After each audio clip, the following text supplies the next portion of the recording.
want to finish this area. So, all right, team. This is Black Myth Wukong, day 11, part 1. When last we left off, we kicked that. What's it called? Ass.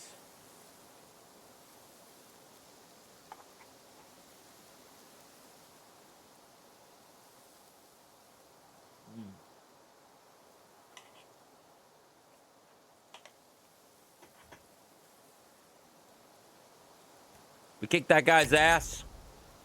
And now we got bug squishing to do.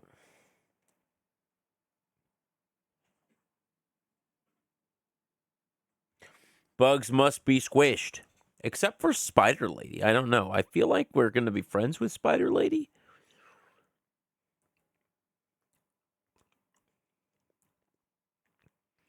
But we shall see.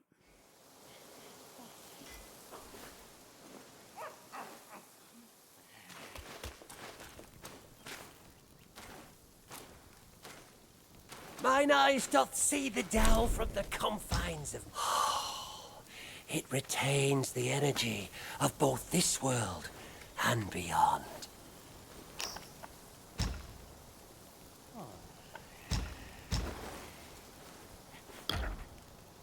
Uncover the secrets of sky and earth, and thou shalt have pills.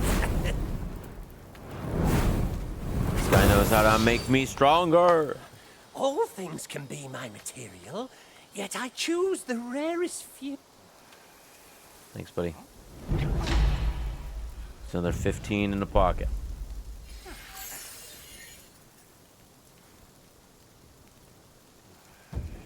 Each pill is a means to an end.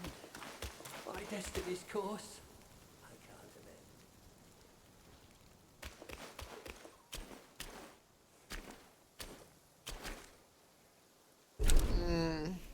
amend. I wonder if I can upgrade this armor now.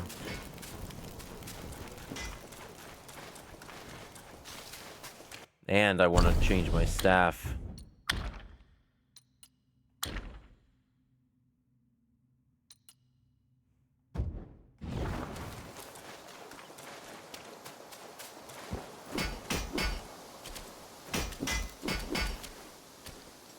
What rags and tatters? No, I do not have any celestial ribbon. But once I get celestial ribbon, I will be able to upgrade my armor. And the headband I currently have does not allow me to upgrade it, so...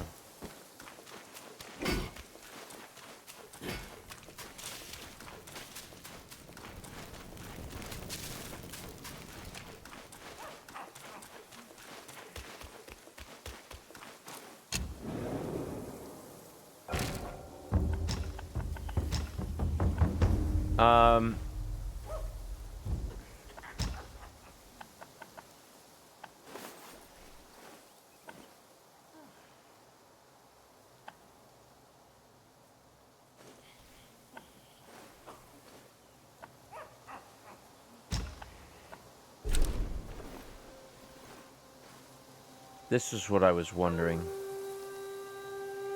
But I don't think I come here till later.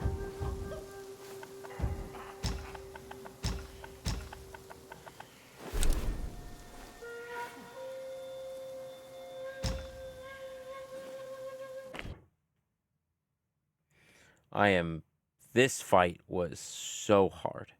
My friend, he said he beat this fight in like... I don't know, 6... I think he said 15 or 20 attempts. He said 45 minutes tops. I don't know what it is about console to PC, but I think PC just has it. Like, it's not that I think I'm better than him at all, but I think that PC definitely has a strong advantage.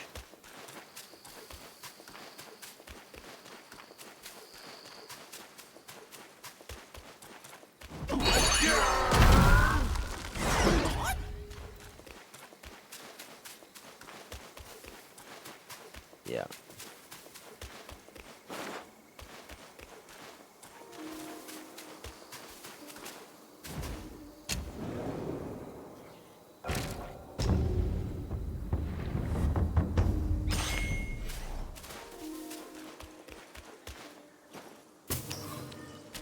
Okay.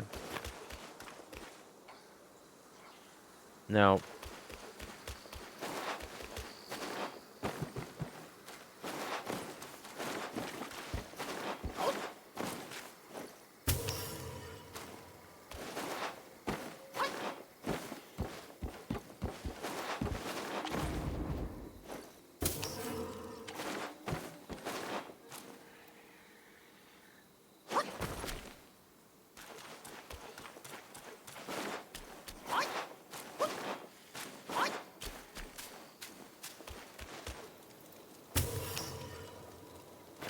No thanks.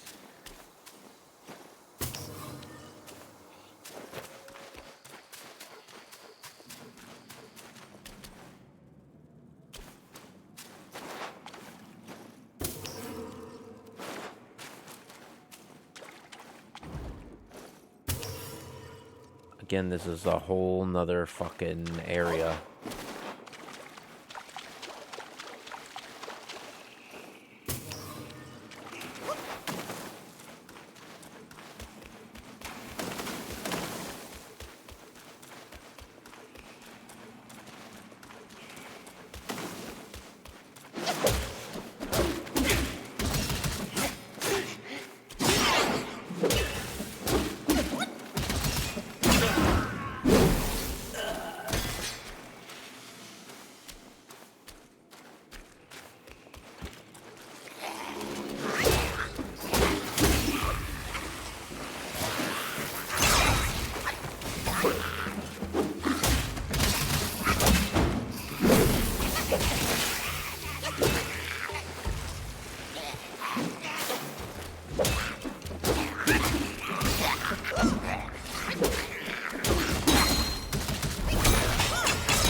Gotcha. Come down here, you dumb bitch.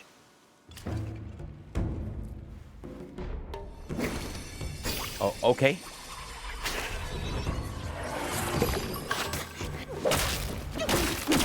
A puppet tick? Is that what that's what it's called? A puppet tick? Puppet tick. Take the form of a puppet tick. Shake your staff and screech to summon small stone spiders to bite your foes. When the spiders perish, their venom bursts out, poisoning nearby enemies. Considerably reduce the mana cost for pluck of many. Wow. Shake your stick. And summon 2 guys. And they attack the enemy.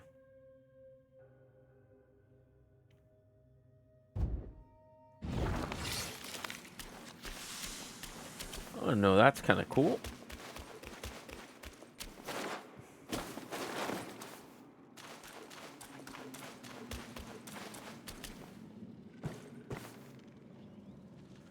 Yeah, I don't want to go down yet.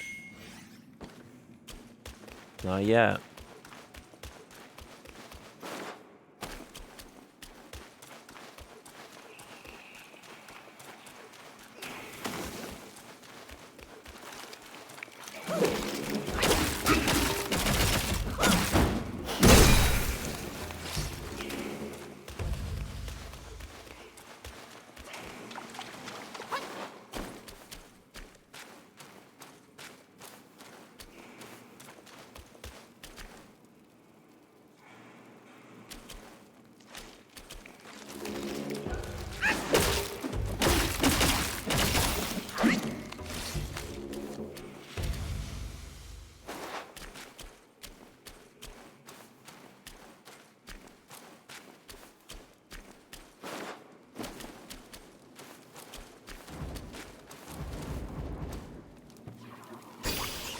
From far enough away that he doesn't aggro?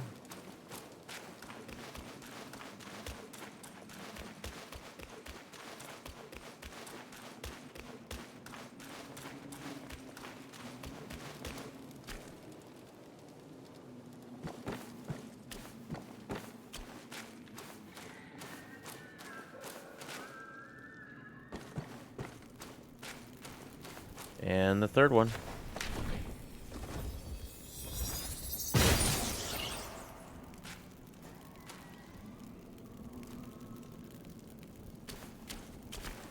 Okay. Okay. Definitely thought I was going to get something from that because it was the third one, and I'm pretty sure she said there's 3.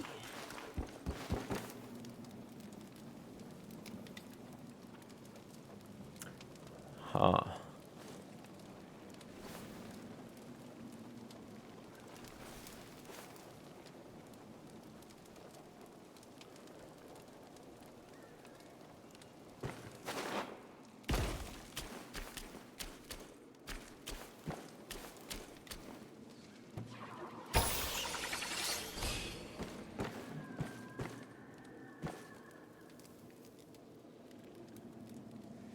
Okay, I think...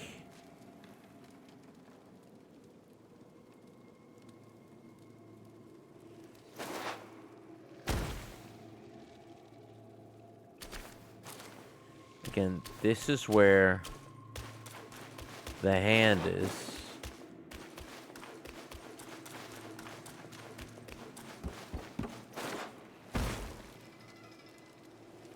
And the bridge.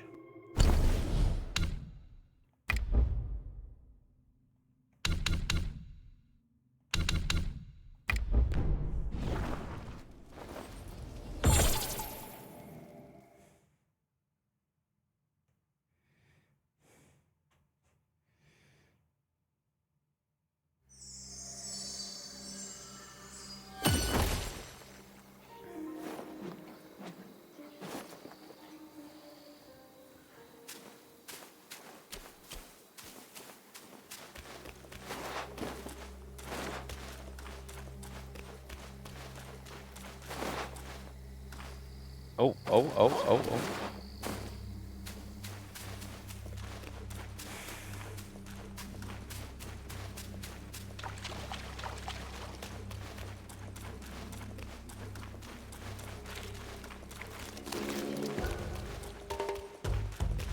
That is a dead end.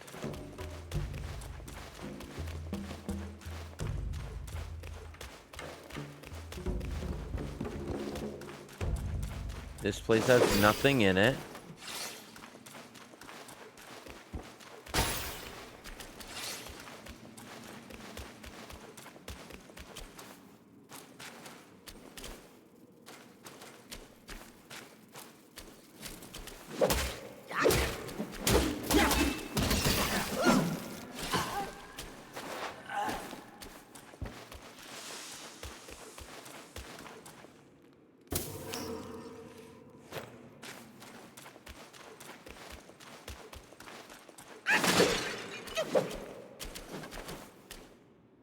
Okay, what's inside of you? Long Imora application credits. Not a voidness. And Iron Bolt. Okay. I should probably upgrade something else at some point. I don't know what would be the most pertinent thing to upgrade.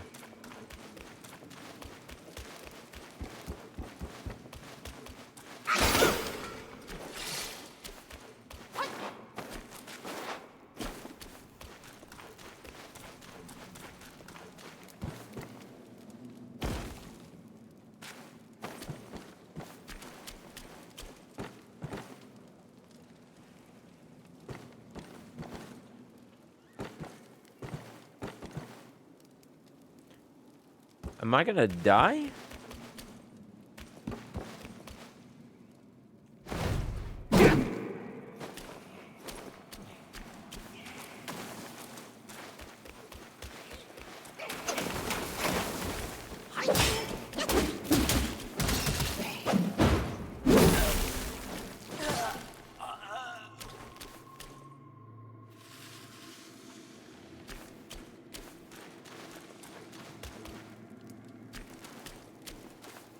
Uh-huh.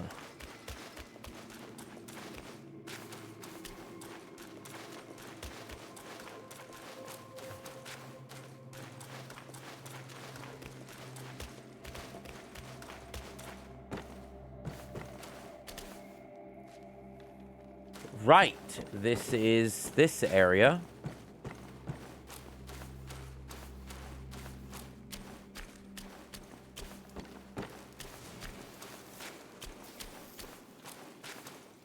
Okay, so this is brand new. I don't know if there's anything else up there.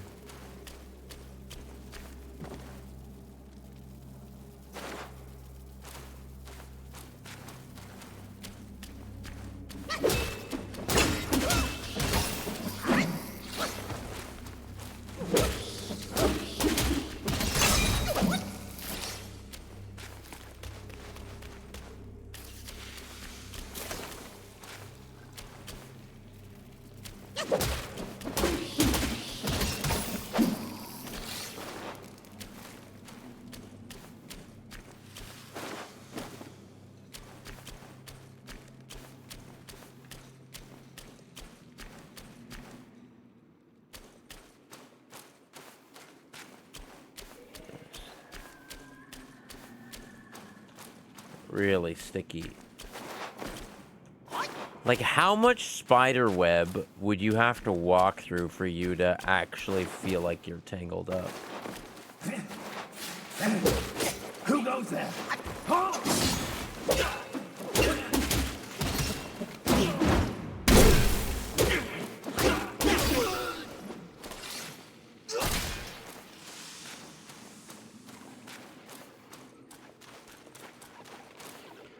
That's a spooky question to ask.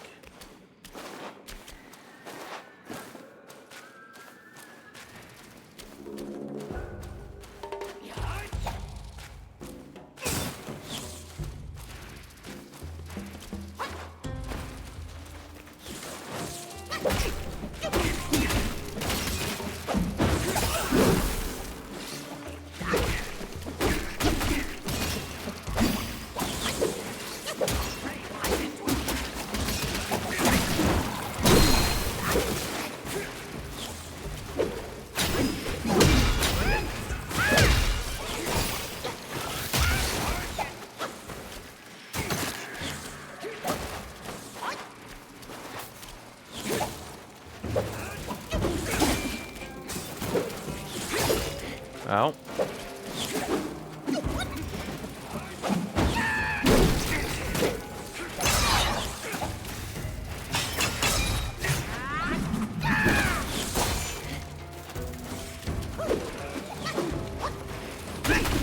There we go.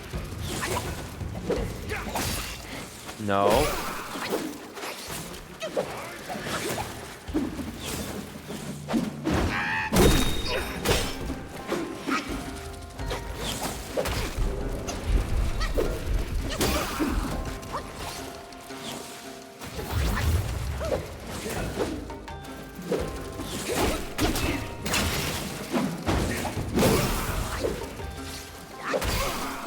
Go. Okay. All right.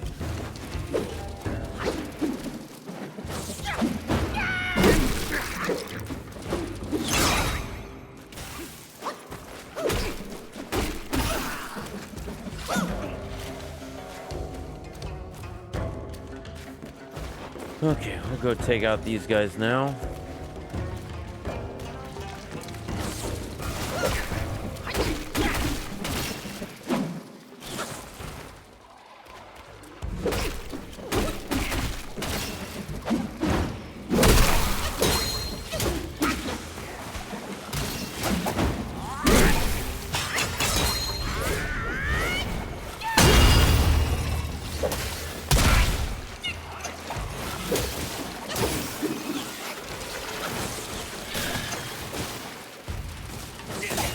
Now. Excuse me, pardon me, excuse me, pardon me.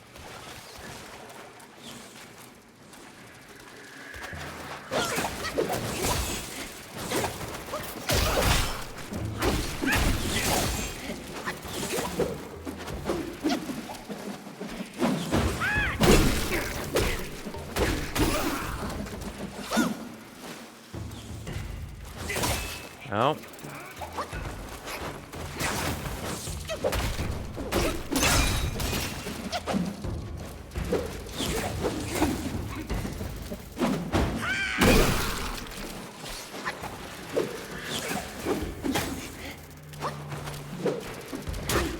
Okay, that's really annoying.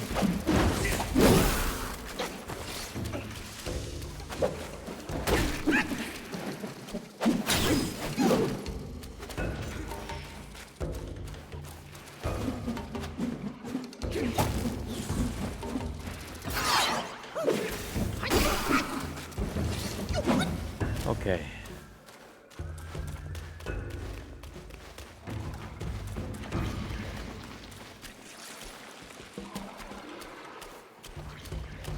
Lots of goop down there. But a chest as well. Yeah, it was kind of foolhardy, wasn't it?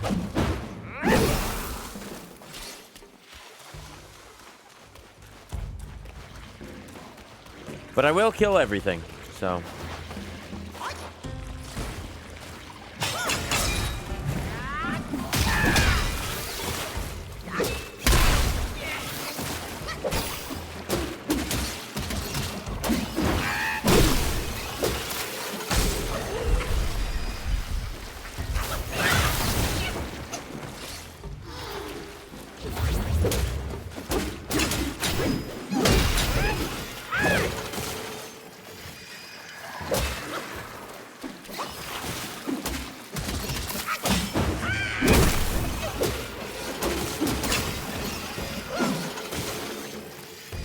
Okay. Nobody else wants anymore, yeah? That's enough? Okay.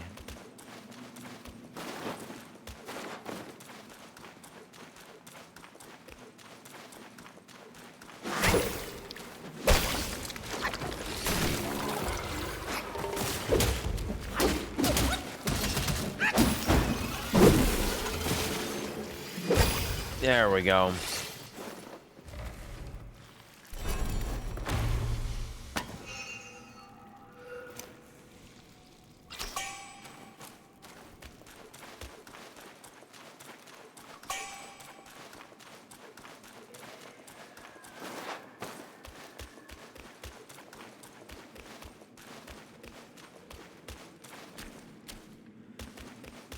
Okay. There was a lot of those fly enemies, man. It would not be fun to fight a big one.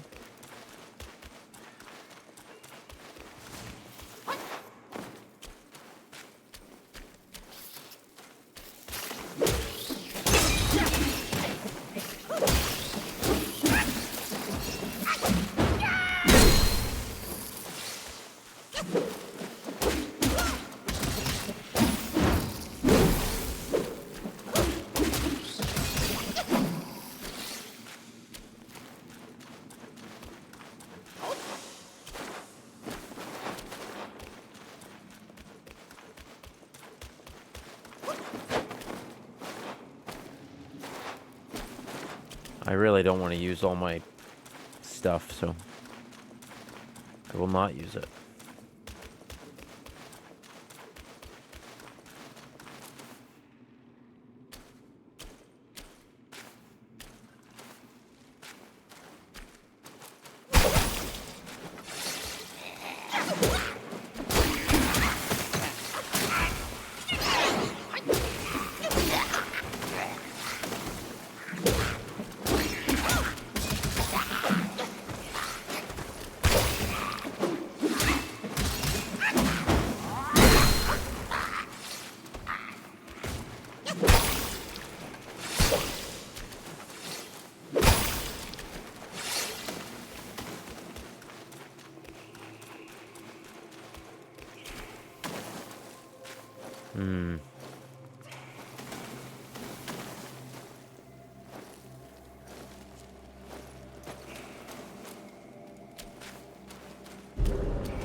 Okay. Now that that guy's out of the way.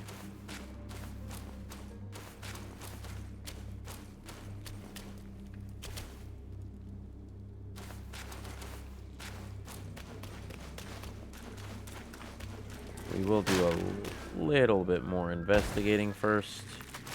Oh no.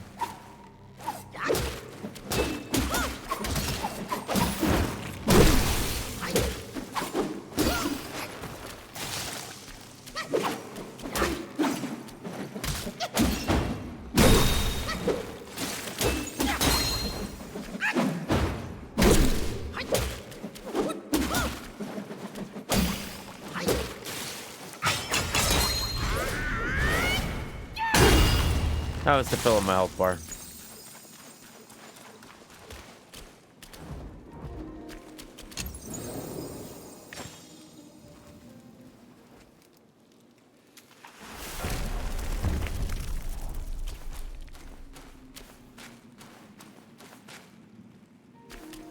Yeah.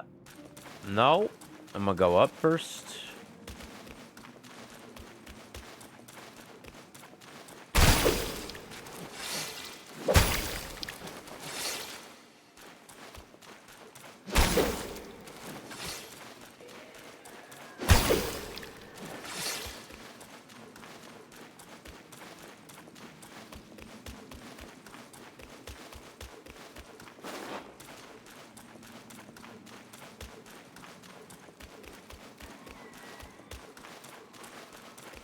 Oh, I need to go into that hole.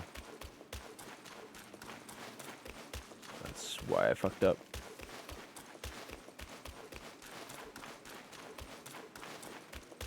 It's cool how they lit it right here. They made sure that it was orange on the other side, so you'd see a clear distinction between the wall. I think that's good.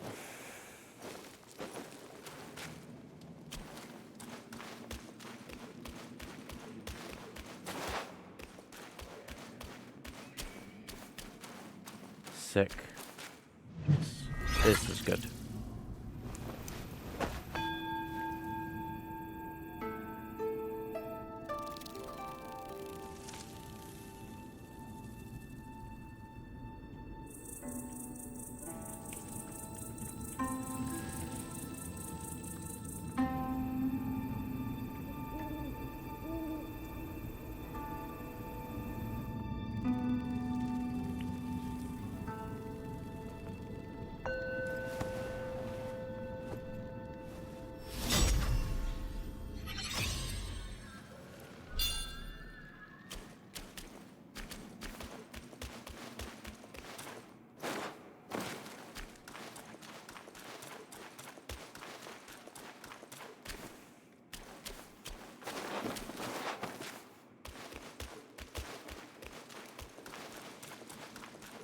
Awesome.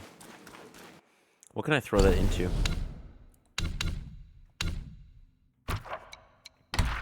Three of 6. How am I not done with this?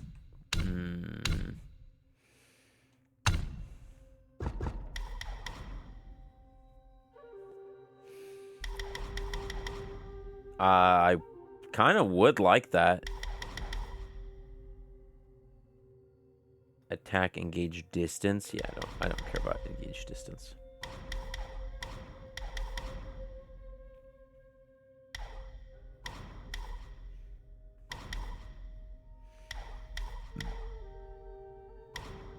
I don't even care about that at all. This doesn't matter if I can't get.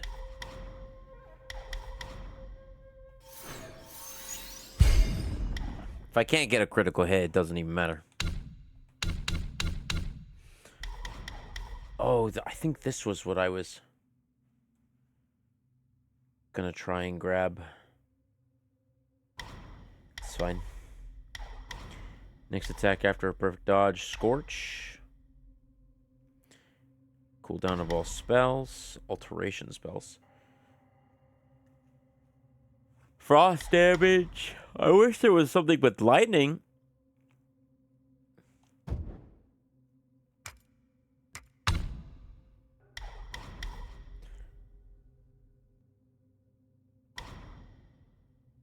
Health and duplicates.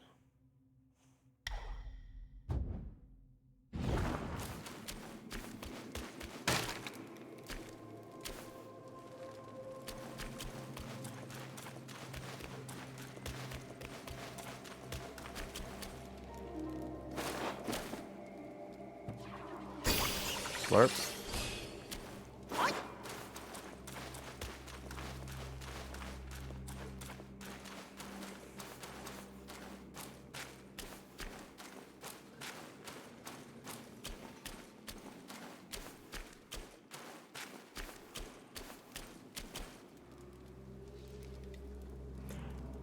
Yeah, that's... Oh, a frog!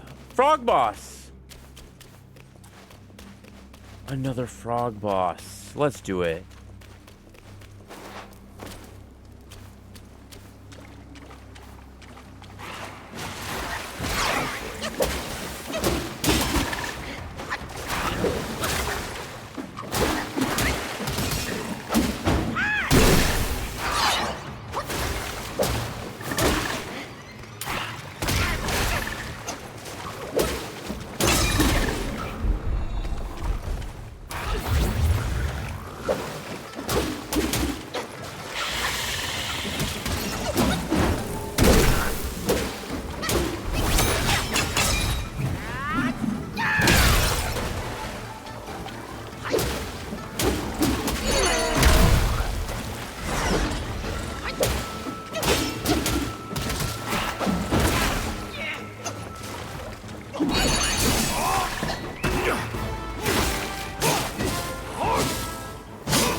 He's got the hand!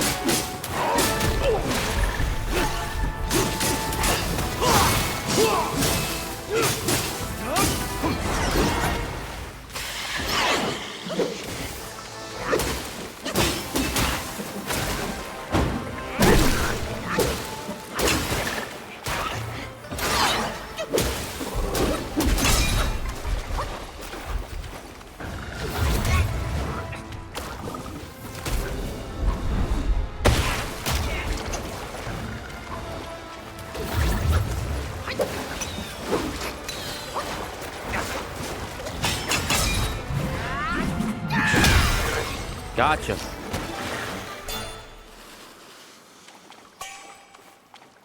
I got the left hand now. And the best part, the lore. Ba Li Gun Ba. By rocks, a living spring does flow, glistering clear, glitters with glow. In its charm, the frog lord does dwell. Frog's venom, both sweet and foul. Continuing from the previous story, the Taoist was rescued from the cold pond by monks who carried him into the mountains. He initially expected them to take him to a temple for healing, but to his surprise, they threw him into a dungeon. In this dungeon, he endured beguiling chants, suffered from red eyes, and narrowly escaped death multiple times. Despite the hardships, his martial skills improved significantly, which he considered a fortunate turn of events, and he finally returned to the original spot. The frog was nowhere to be found, and he left the New West and continued his journey. One sunny day, the Taoist arrived at the ridge covered in the lush greenery, with a few thatched huts, indicating habitation. Seeking a place to rest, he stayed into a large country but accidentally fell into a hole. Inside, he found layers of spider webs and insect goo eyes everywhere. Fortunately, he was no longer as helpless as before, and managed to navigate deeper into the cave. The tadpoles he had been nurturing in his gourd suddenly became lively. He squeezed through a stone crevice and saw a crimson-skinned frog occupying a natural spring. With the insect goo eyes keeping their distance, drawing his sword, he attacked the frog. They fought fiercely in the water, one emitting a crackling electricity and the other one thrashing its limbs powerfully. And as they reached a stalemate, the frog opened its mouth and extended a left hand from within, striking the Taoist's face and sending him aback. The frog then tilted his head back, and the Taoist, having learned his lesson, dared not approach. The frog spewed poisonous water, which spread, contaminated the entire pond. The Taoist hadn't anticipated his ability, and lacking any antidote, he hurriedly retreated through the stone crevice. As he did, he heard a female voice behind him. Taoist, why aren't you practicing your swordsmanship at the temple? Are you here to seek death? Poisoned and unable to respond, he collapsed into the muddy pond. In his hazy state, he heard the woman call for help. Quick, carry him back to the temple. We can't let him die here. It would be hard to explain.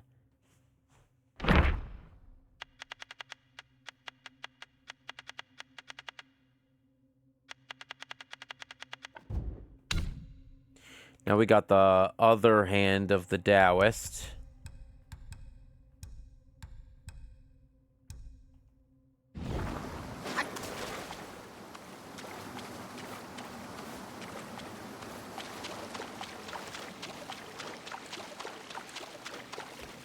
I feel like this is where we...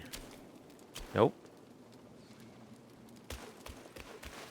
Does that mean that is where we came from?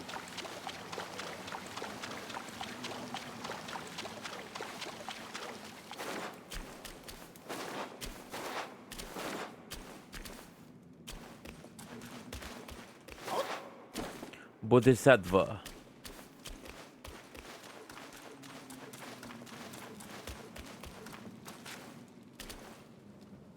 I think I want to go the other way.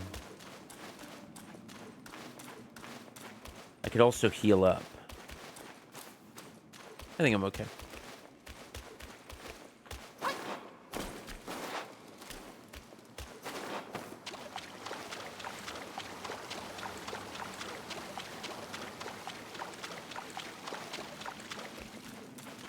It's cool. There's like a frog in every area.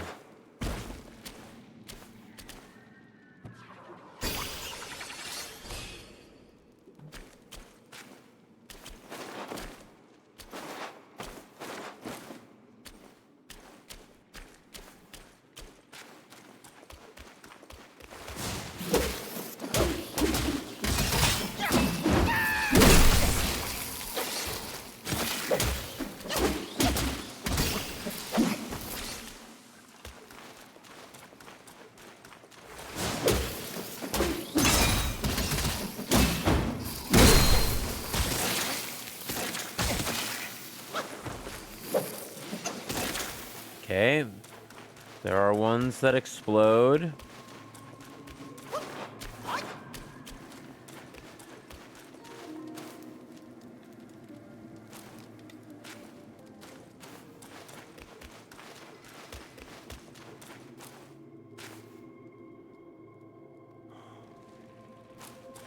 This feels like the right way. I want to go to the wrong way.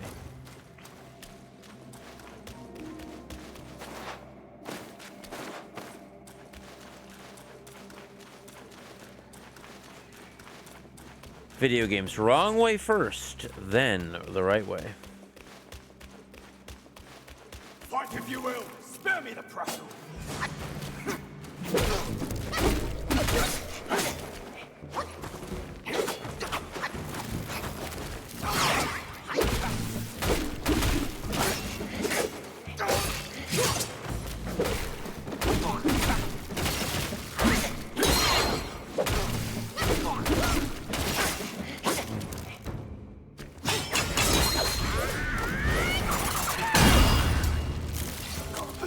Get slammed.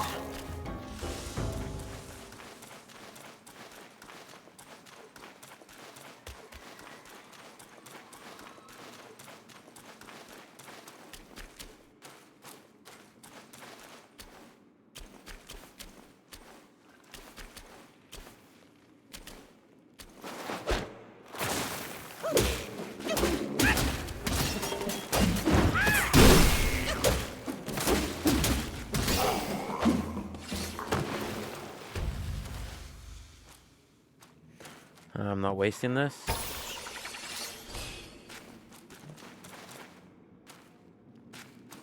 Shadows gather. Shadows gather.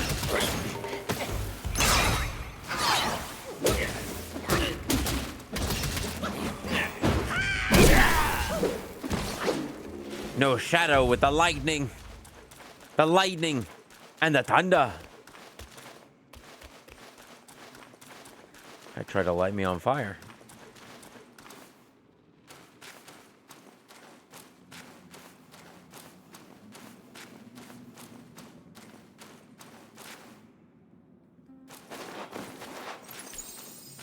Okay.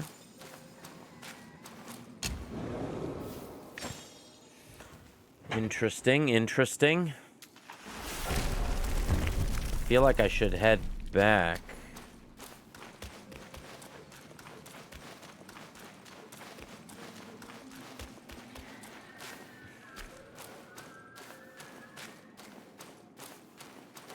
Yeah, definitely feel like I should head back.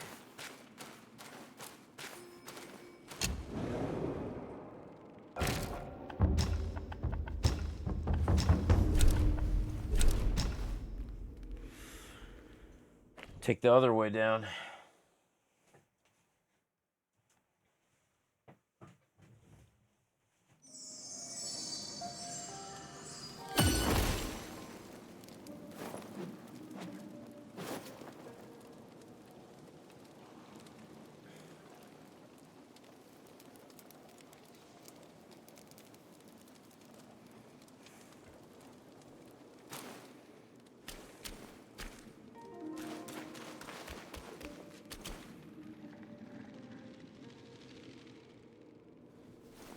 Where am I?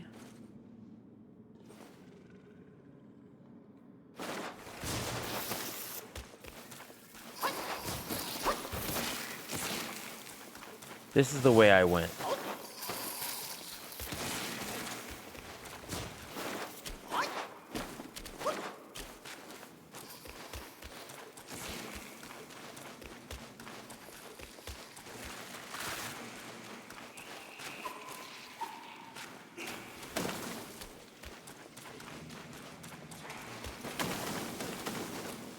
This is back the other way. Where am I? God, I wish I had a map. These games really need a map. At least of like where you've gone.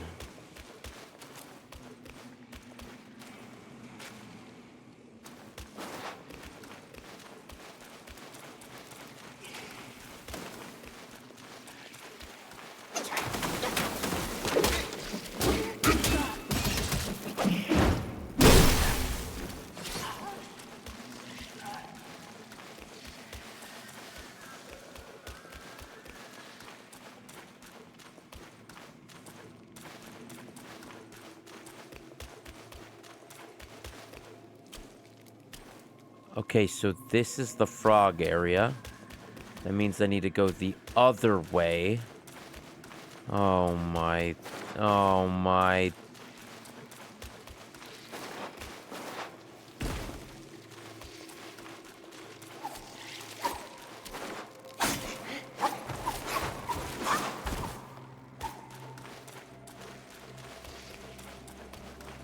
Which is not this way. I'm going the wrong way.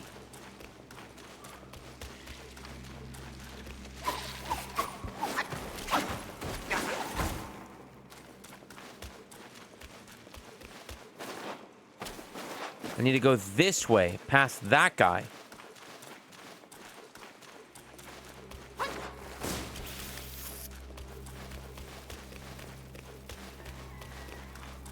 No haven here for furry beasts.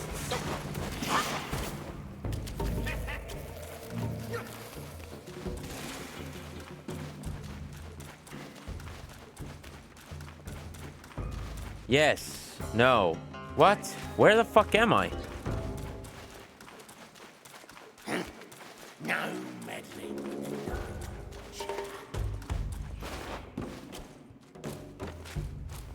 knowledge. I just made it back here.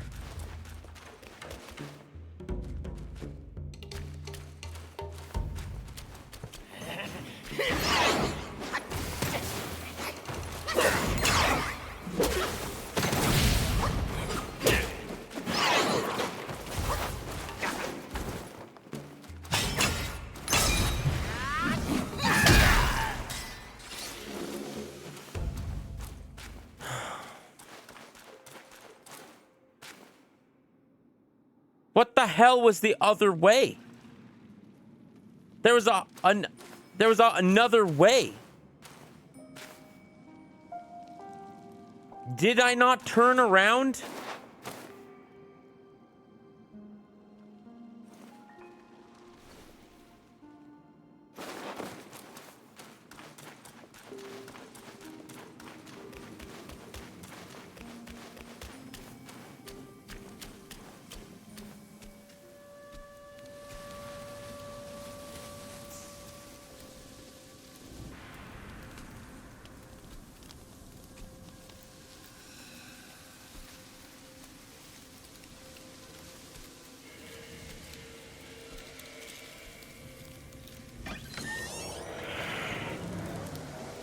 I'm gonna have to fight him.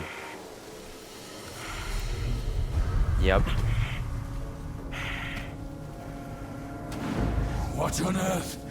Subaji. It was one merry night, and now she wants to take my life. You're following me like a shadow.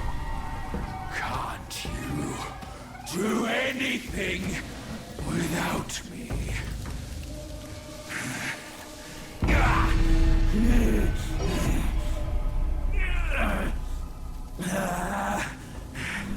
Nitwit! Spare me this burden. He's like really big. Damn it!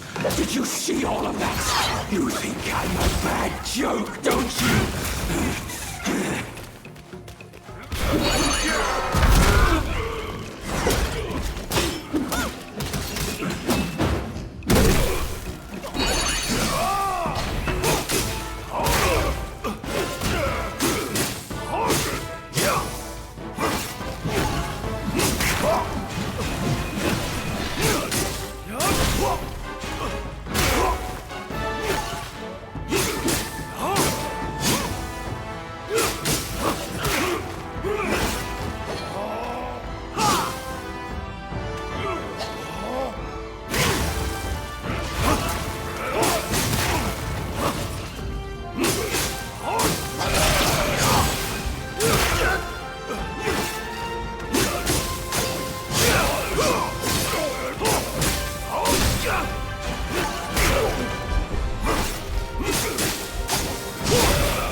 Fuck me.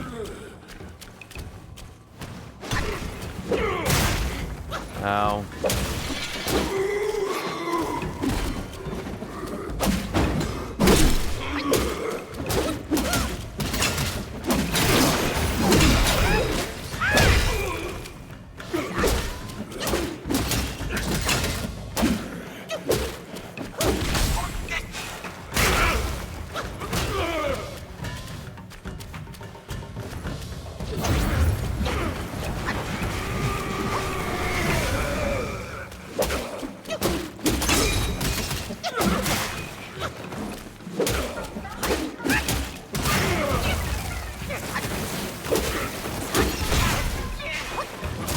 Oh my god.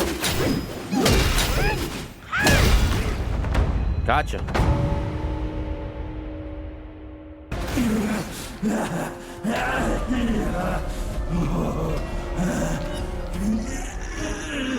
Come on, come back to me, Baji. It hurts.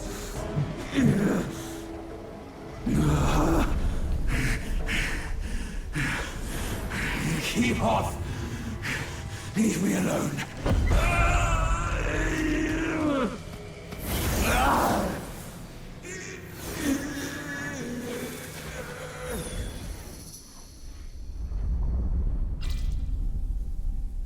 Baji.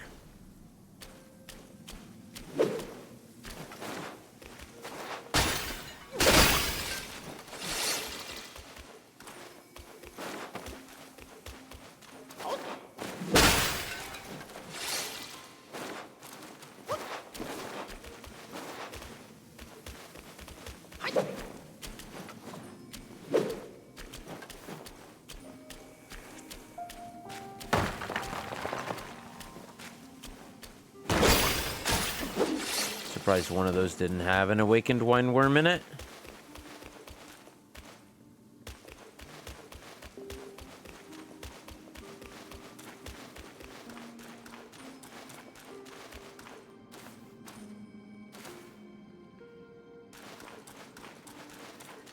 Is that it here?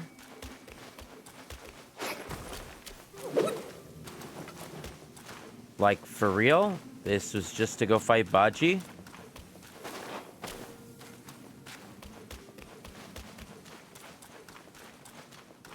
Yeah, no entrance, no anything. Okay.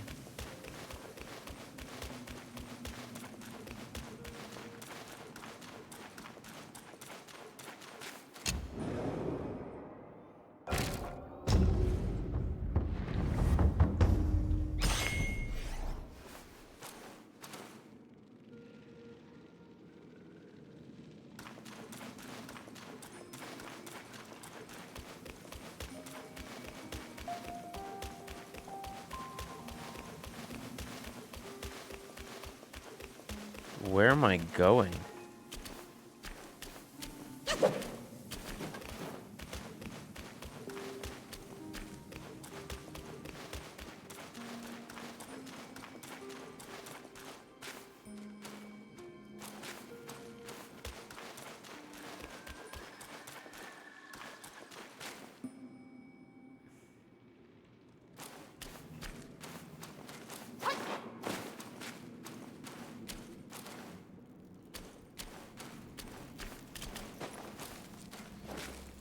Can't see what's going on.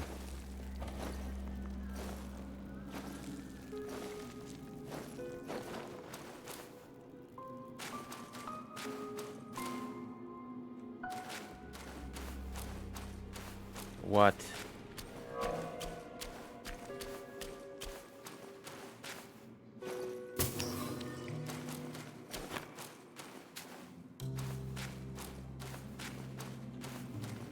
Okay.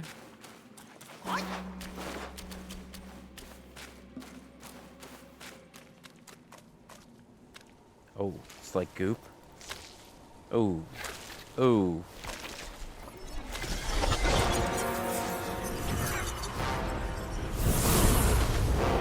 Filthy monkey!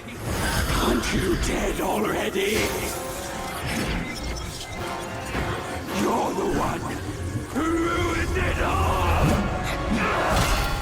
Oh, God. I ruined what? What did I ruin? This time, I am staying here.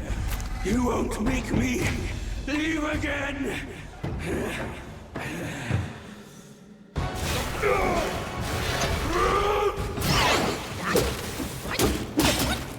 Purifying spring is imminent. Her tears must be too.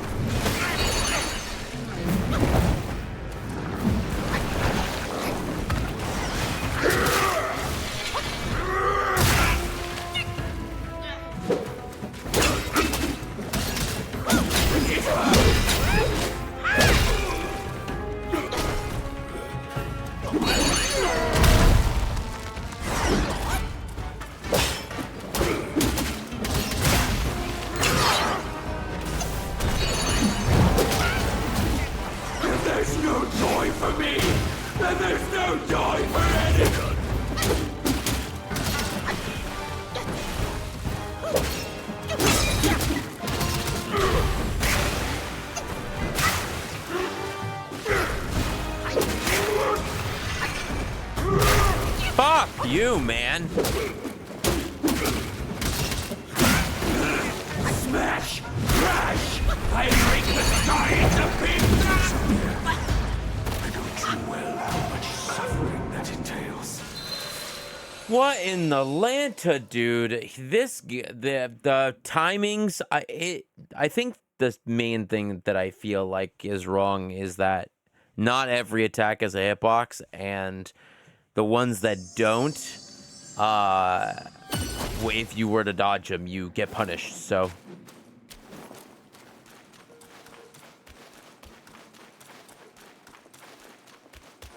I think that's a pretty big thing.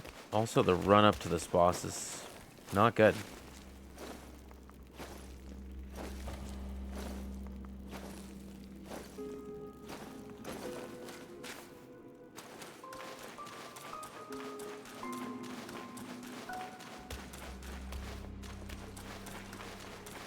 All right, Baji. Let's do it again, buddy, old pal. I had made my mind to stay, but you forced me to!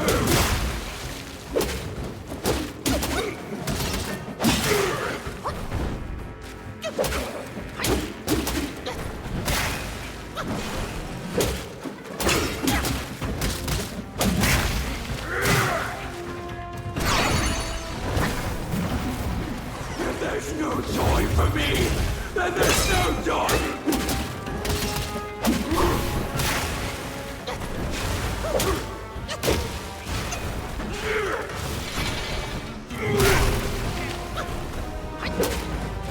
Wukong!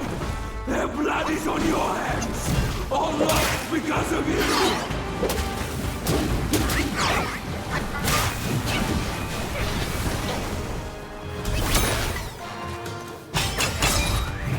That sucks. That sucks. That feels really bad, actually. The pure light!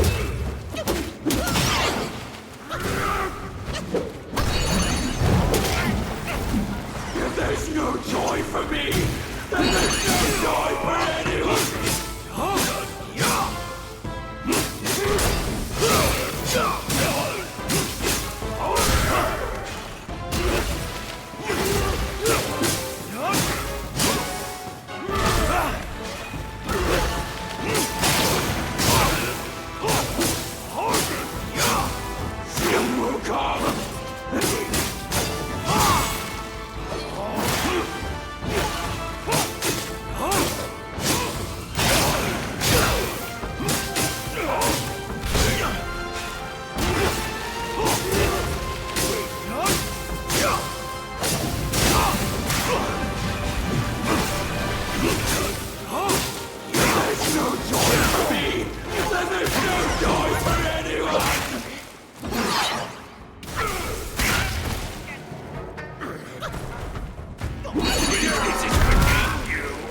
Everyone gets sullied in a scuffle!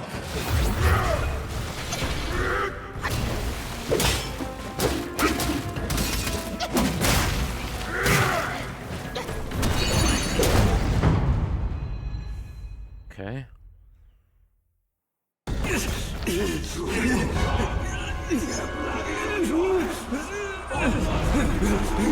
Oh.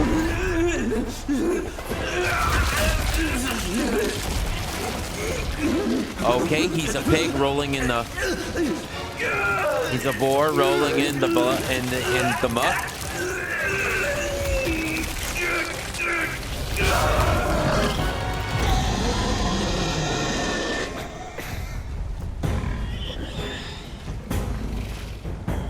Okay, he's a giant boar boy.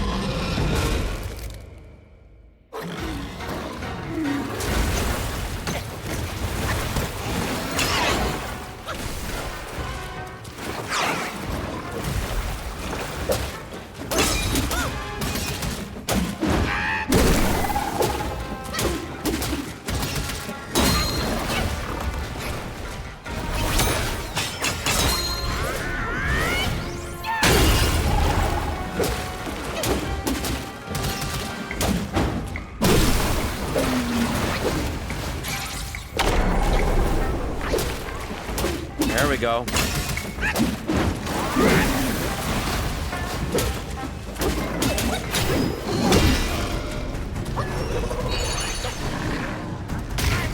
Ow. Ow!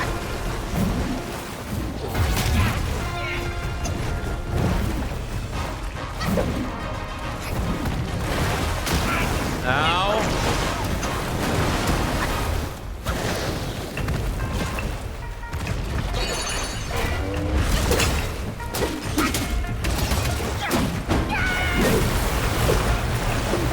Oh, there's two of them? There's three of them?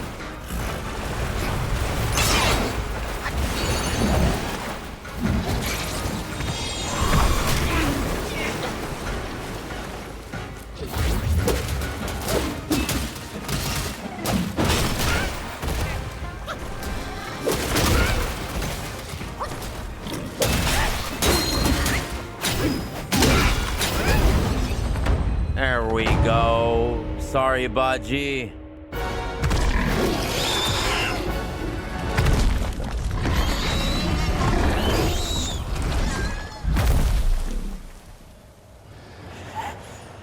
Come on, look at me. No red eyes. Look at me. There you go, no red eyes. Oh!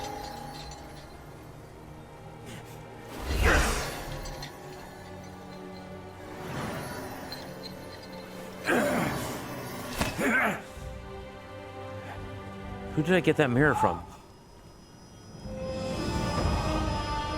Yes, look at yourself.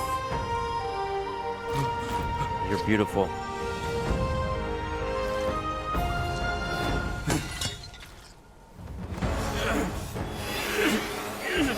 There you go. Yeah, get that thing out of your head.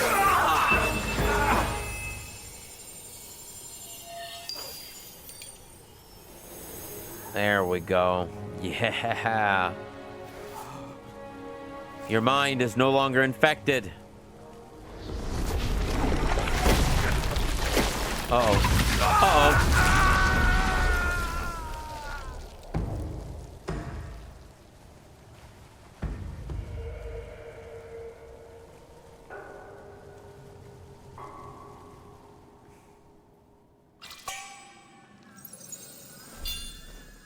Two fine gold thread.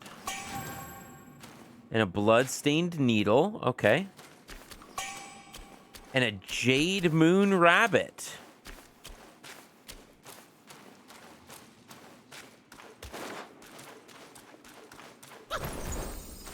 I see. Mud. All right, let's see. Jade moon rabbit. Suddenly increases damage reduction. This effect is enhanced when equipped with the Gold Sun Crow.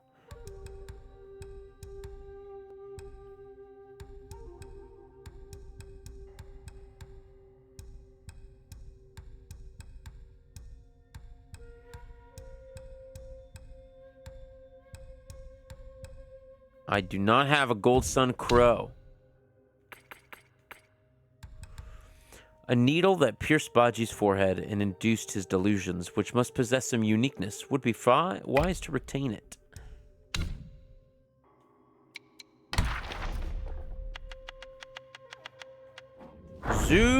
Baji. Born with a clumsy heart trapped in life's advance and retreat, breaking precepts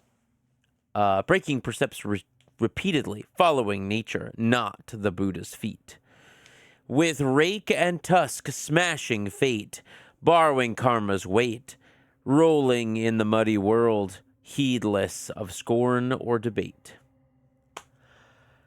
In the highest sky above the jade pool, amidst the swirling clouds and mist, celestial maidens fitted to and fro. Today, the Queen Mother of the West was hosting a lotus viewing banquet. As Admiral Tang Pang walked past the gate, he saw a tall, burly man blocked by Celestial Maiden, Admiral Kurt Reisner. The maiden said in a polite but cold manner, "How many handwritten invitations from the Queen Mother?" Wait, without a handwritten invitation from the Queen Mother, you cannot sit by the pool. If you don't mind, why not take a seat in the hall and have some tea? The burly man responded in obedience, but his gaze fixed in the main hall. At such behavior, Tang Pang subtly shook his head, a faint smile playing on his lips. He pressed his invitation to the other maidens at the gate and strode in, his head held high. The banquet was in full swing, with the celestial officials exchanging toasts, their joyful laughter resonating throughout the hall, creating an atmosphere of mirth and merriment. Tiang Pang, an admiral who guarded the celestial river, seldom attended such such festive gatherings. However, he managed to greet everyone as if he was well acquainted with them all the mindful not to overindulge in wine. The god of longevity, stood beside Queen Mother, stroking his beard, and chuckled. Such extravagance! I wonder how the peach banquet would surpass it. The constellation officer standing nearby chuckled at the elder's concern. Elder, such worries are in vain. With the allure of those 9,000-year peaches, even the casual arrangements of tables outside the celestial gate would draw the dignitaries from across the three realms, be they noble or humble, eager to partake and taste. A red-faced immortal sneered. It's not the peaches they seek, but rather to bow before the Jade Emperor and three supremes and worship the Buddhas of the West. Such assemblies are scarce pretext for them to curry favor and bask in the company of the divine. The Queen Mother spoke with a solemn dignity. The peach banquet is no trivial matter.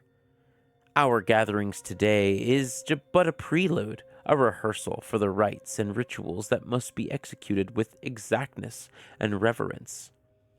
Upon concluding her speech, the Queen Mother signaled to the Lord of Luna with a glance. A few claps of his hands, and a group of maidens dressed in white entered the hall.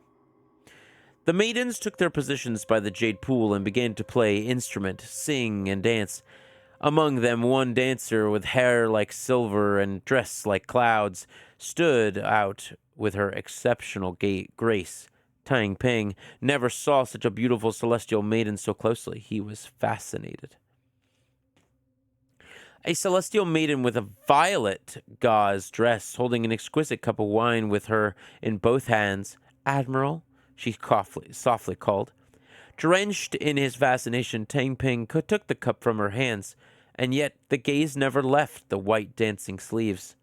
After the dance concluded, Tang Ping regained his senses, rose up to toast the Queen Mother, and yet the queue was long, and by the time he had reached the end of it, he found himself already outside the gate. Suddenly he heard someone shouting, "Shoes! His shoes!"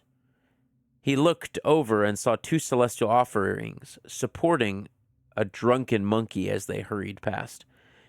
Tang Ping thought to himself, when will I ever get to be as drunk as that monkey?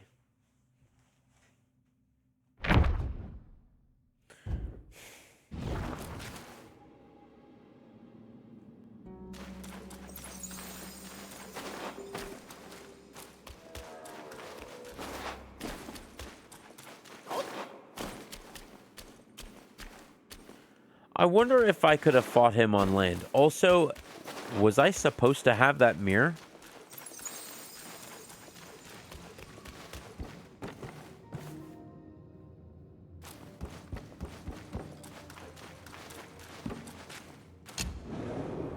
Like...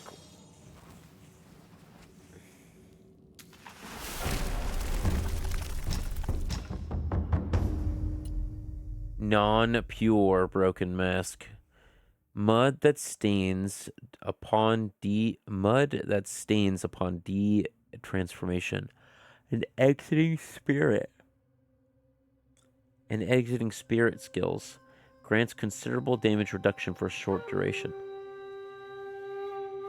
When stained with mud, increased might recovery rate. Dodges and perfect dodges also recover a small amount of additional might.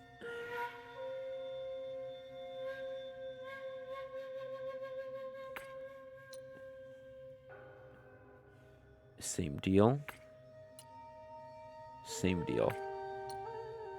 For a brief moment after detransformation and exiting spirit skills, all actions cost no stamina. None of that armor is good in terms of skills. Like, how often are you in mud?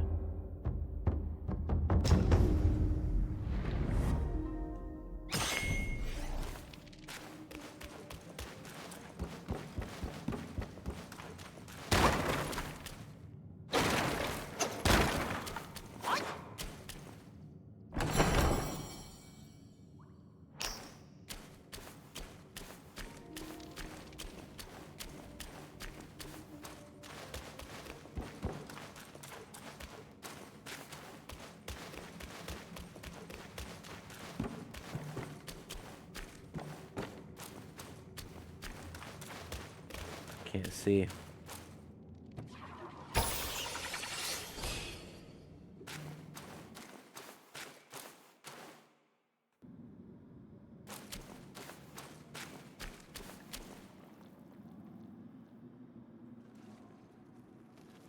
I really want to find out where some of these items go.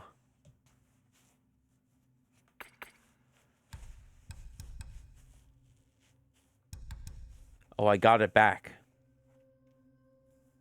When the Yellow Emperor visited the Queen Mother of the West, he crafted 12 mirrors of offerings. Among these, one had the unique ability to reflect the body's internal organs, known as the bone-reflecting mirror. This mirror was once prized in the Qun court. Okay, so what am I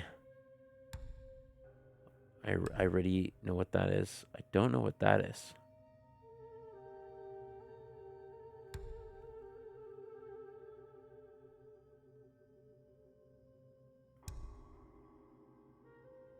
Oh, that's the piece to get into the Golden Hall.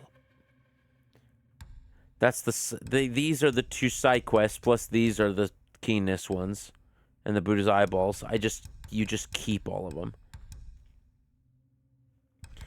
So now we're just missing. How many chapters left? I think there are 7.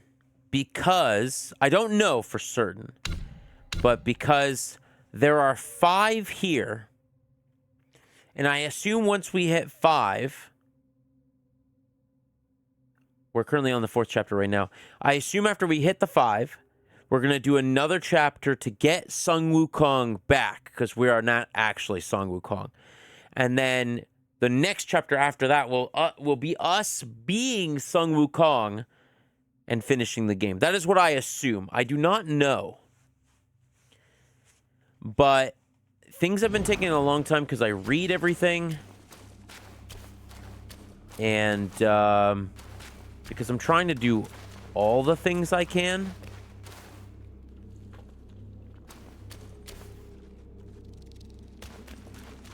Yeah, I take forever. Thanks, bro. How are you, by the way?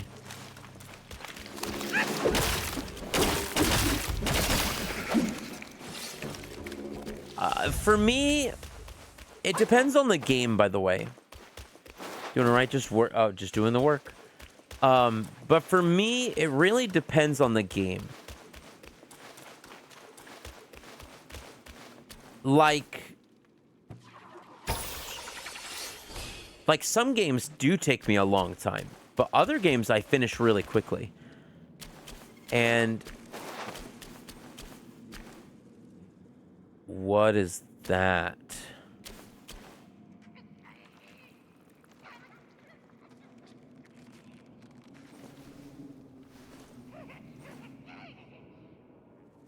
Okay, I'm gonna go talk to him.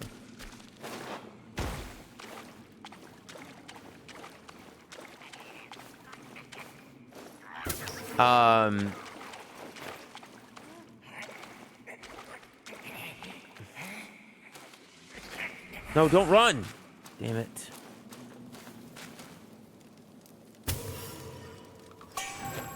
Oh. That's... The Shaddai of choice. Seek virtue in the mundane and tread with care in everyday parlance, and let caution guide your fare. Your flare, once hidden inside the Buddha's head, the secret treasure has yet to be revealed. But now I have all 4. I thought there were only 4. Where do I put those? But what I was saying is, like, some games do actually take me a long time. But other games I finish pretty quickly. It really just depends on, 1, how much time I have to stream, and 2, how interested in the game I am. This game, I was really interested from day 1 of seeing it. So, I always knew that I wanted to spend more time.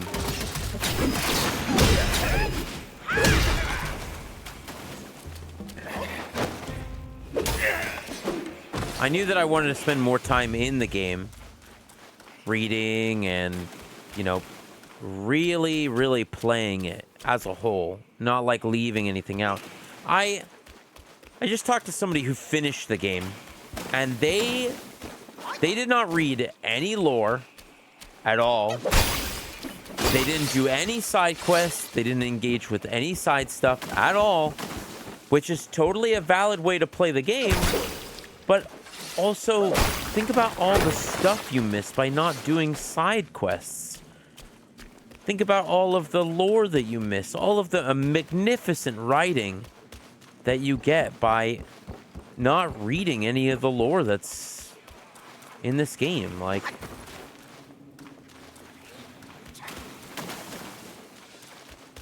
you need to be in the mood. I get it. Then what I would do is I would wait to play the game until you are in the mood to engage with that. When I am not in the mood to read, oh. The monk. Seize him.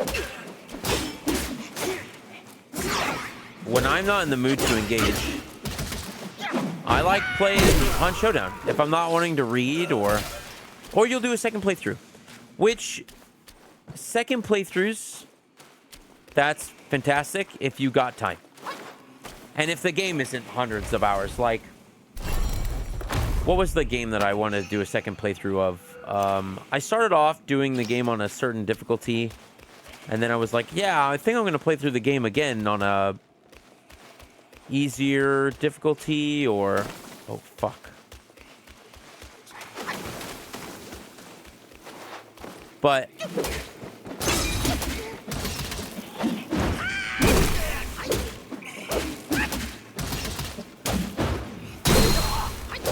this guy's gonna get up.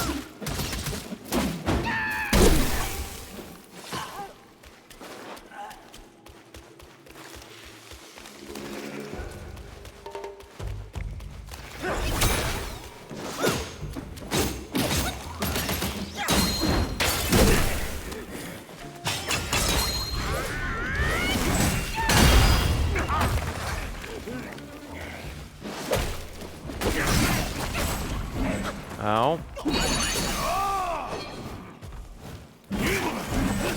Oh, hold on one second. I'll get to my point in a moment.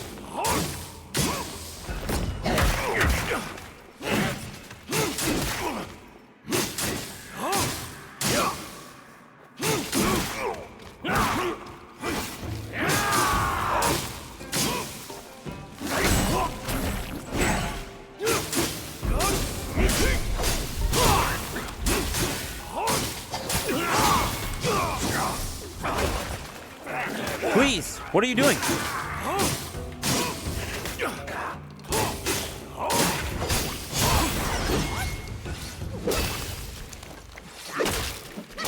Okay.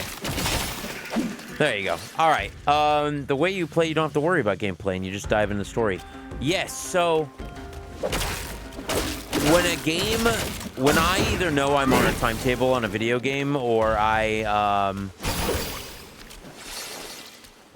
or mostly what I care about is the story, I will rush to complete a game before it gets spoiled for me or whatever. So like when I played God of War God of War Ragnarok last year before, I don't remember which one. I took days off of work. I took 5 days. I took 5 days off of work. And I just played every day for 16 hours a day so that I wouldn't get spoiled. And I think I played it on not the hardest difficulty, but the next one up, because I like that challenge. But if it ever got too difficult, I was already planning on turning it down. Difficulty for me only really matters in a game like this, where the game is geared towards difficulty. If I'm playing a game that's like not supposed to be difficult and it's just supposed to be a fun, good story, then I don't mind turning it to low.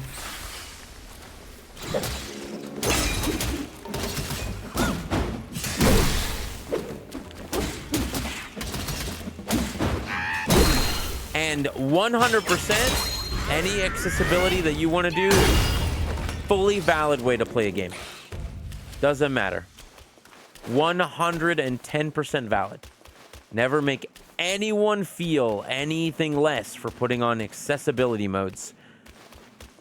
Could be frickin' the Crab Souls game. They have an accessibility mode that gives your crab a gun. 100% viable. They put it in the game. I think everybody should be able to enjoy any game they choose.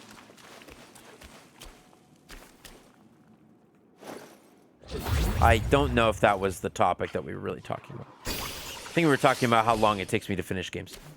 Yeah, generally it'll take me a long time because I want to do as much as I can.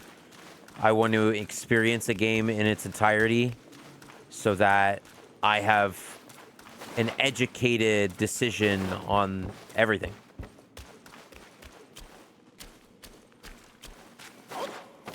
But there is a point when I'm like, I just can't anymore.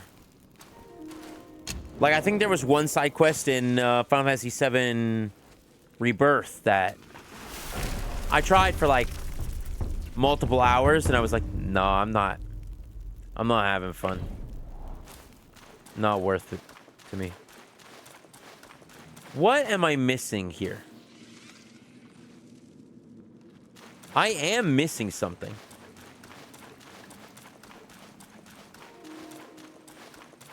I know for a fact I'm missing something because I have the 2 hands in my inventory. What? Am I gonna fight the Scorpion King?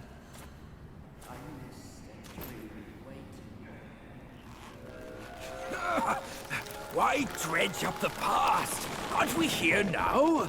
Don't you remember how I spared your life when he asked me to clean up the rest of your sisters? I do remember. And more than that, I even remember how I survived on my sister's flesh after you left. That's not all on us. The culprit is that centipede. Centipede? All would have lived if he didn't weigh my master's flesh over your lives. Yes, he was blinded by greed.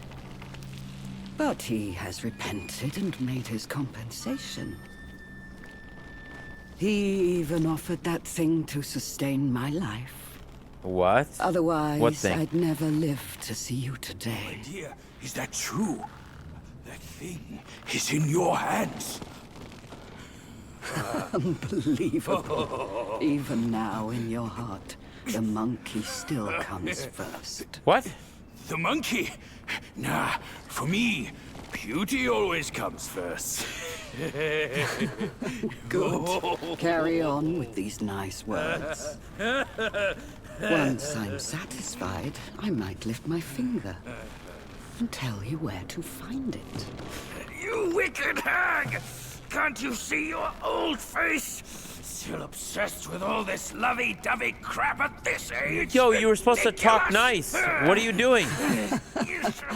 Oh, hey, Every Techwiz. day trapped in this hollow, I missed and dreamed, waiting for the day to eat you right after we mate. Oh So I my can god. heal. Then eat! Could have saved me from your stupid ceremony and vows! What a farce! They got married so they can bang and then she's gonna eat him? My appetite is lost. Not just for you, but also for her.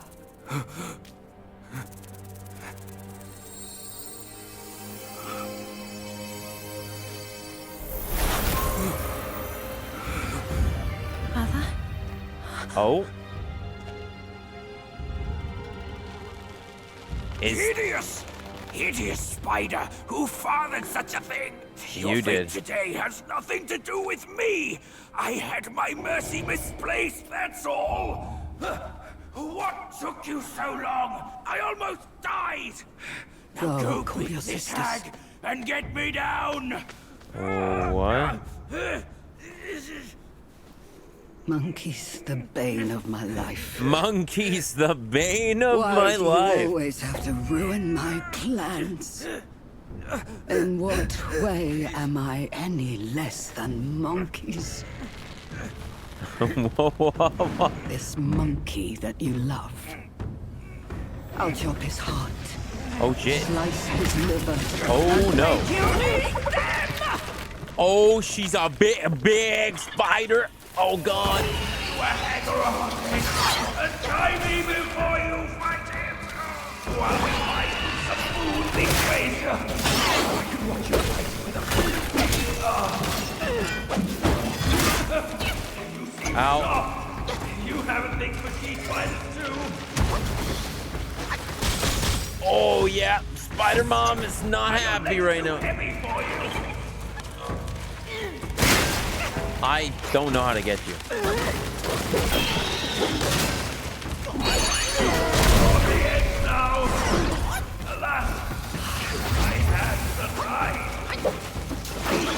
I'm happy for you, dude. Stop talking to me. Ow.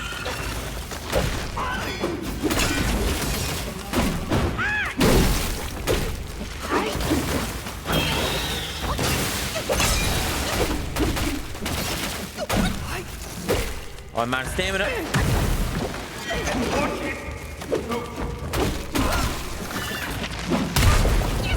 Ow, fuck me.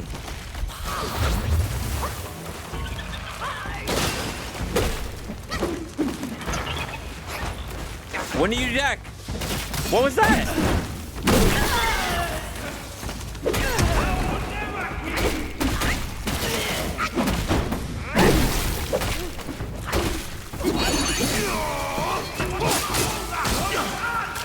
What? Run?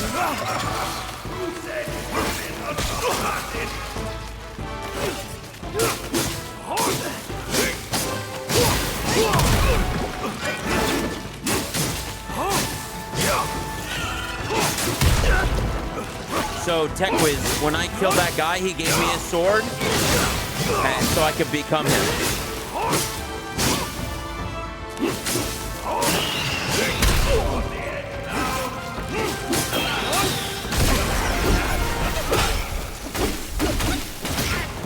Oh, okay.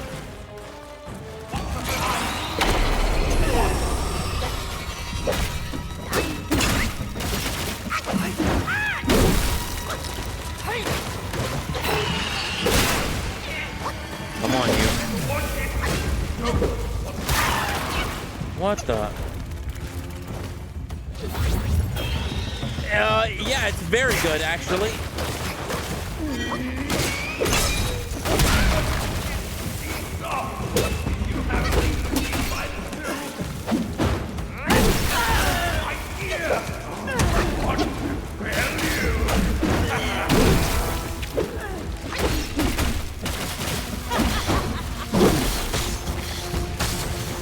No. Stop. Stop.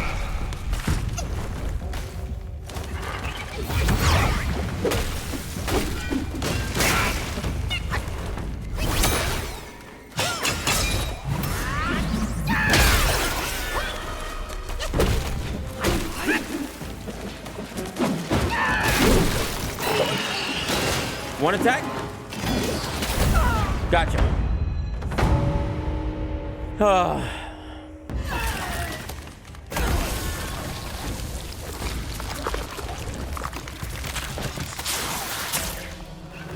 Off you go. Yeah, go after her. She has the relic. Go! I can take care of myself. What the fuck? No, no, no, no. You better fucking run right now, dude.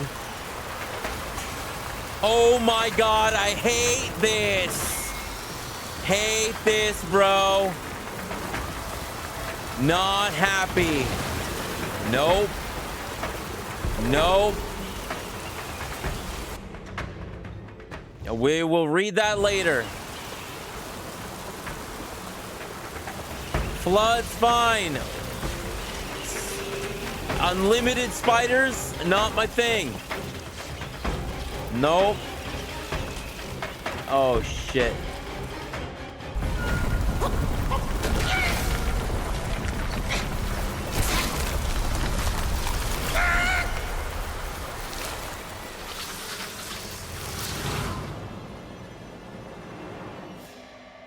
I got saved by a spider. Who did I get saved by?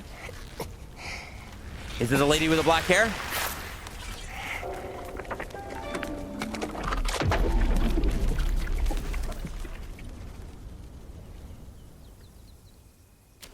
Okay, well, I'm gonna... Little legs popping up near the bottom? Oh, God. I got spider legs. Pitiful. Though endowed with a tough outer shell, she harbored a soft heart, deluded by the illusions of love. This can be used for crafting. Real quick. Shit. Yes. This is a violet spider. Once she rode the cloud chariot to the high terrace. Now she dwells in a secluded cave by the mountain base. The breeze by a frail bridge chills her delicate frame. Spring arrives, another bridal ground, newly made. Upon reaching a cluster of huts in the forest, the Tang monk decided to seek alms for food. As he approached the village, he saw several women playing with their balls under a pavilion. Invited by them into their house, he was suddenly thrown into the ground, tied up with ropes, and hung from a beam in the most uncomfortable manner. While climbing trees and branches, Sun Wukong turned back and saw a glimmer of light. Realizing that his master must have encountered Yaoguais, he summoned the local keeper for details and learned that a glimmer was from the celestial bathing spring, of which had been taken over by 7 spider guais.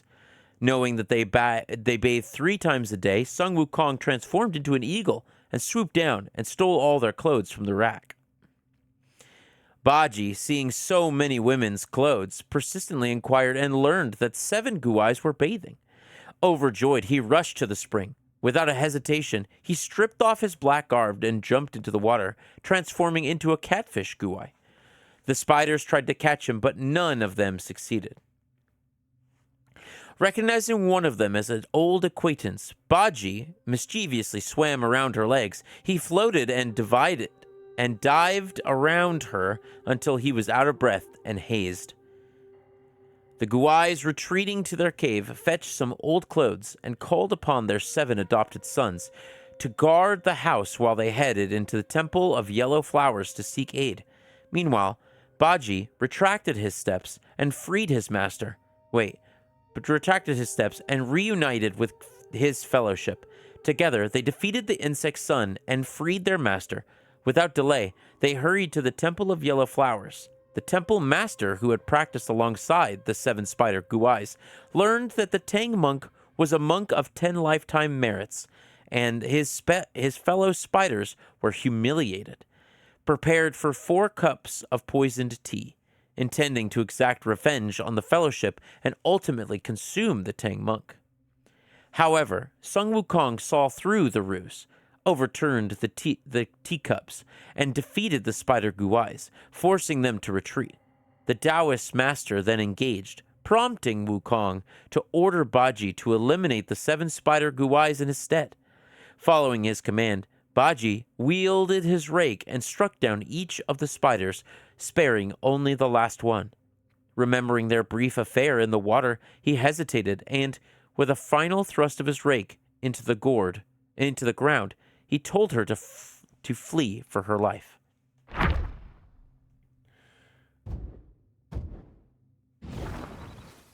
That's cool. But is the sword at least good? It's really cool because it's very different than any of the other summons. It's very based on your countering of the enemy. Do I have... Speaking of which, I do.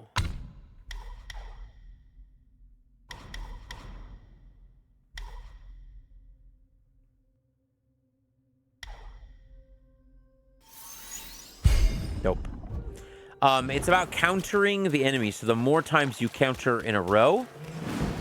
Oh. The more times you counter in a row, the...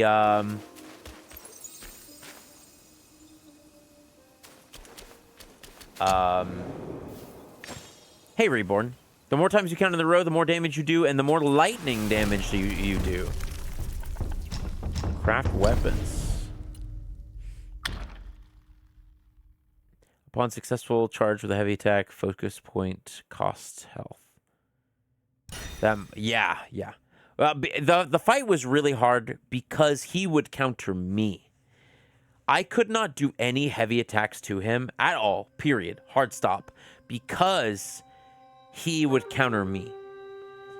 Upon a successful hit with a charged heavy attack, each focus point slightly recovers health. In poisoned state, the hits inflict the enemy with poison bane. That's really interesting. But not something I would use. Continuously gain focus for a brief moment after seeing through to the enemy.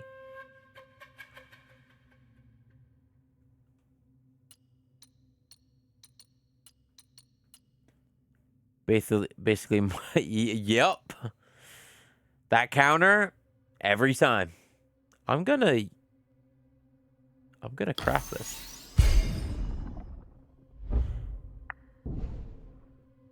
That gives me 10 attack, but 30 mana. Interesting. Continuously gain focus for a brief moment after seeing through the enemy. So get your focus back. What?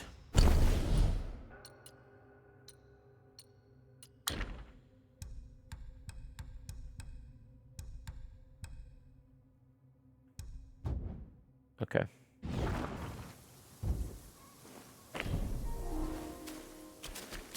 I have stuff in my inventory that I would love to know where it goes. By the way, Reborn, thanks for stopping by. Hope you're doing well.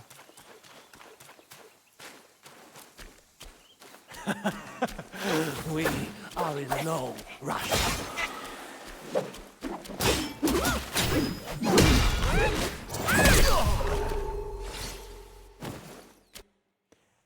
Today's a good day.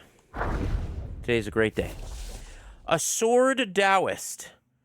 To seek the Tao, he journeys far. With steadfast heart, he finds the gate. In the depths of sword skills, he glimpses roots of ascensions innate. Every 10 years, the Temple of Yellow Flowers opens its doors to recruit disciples.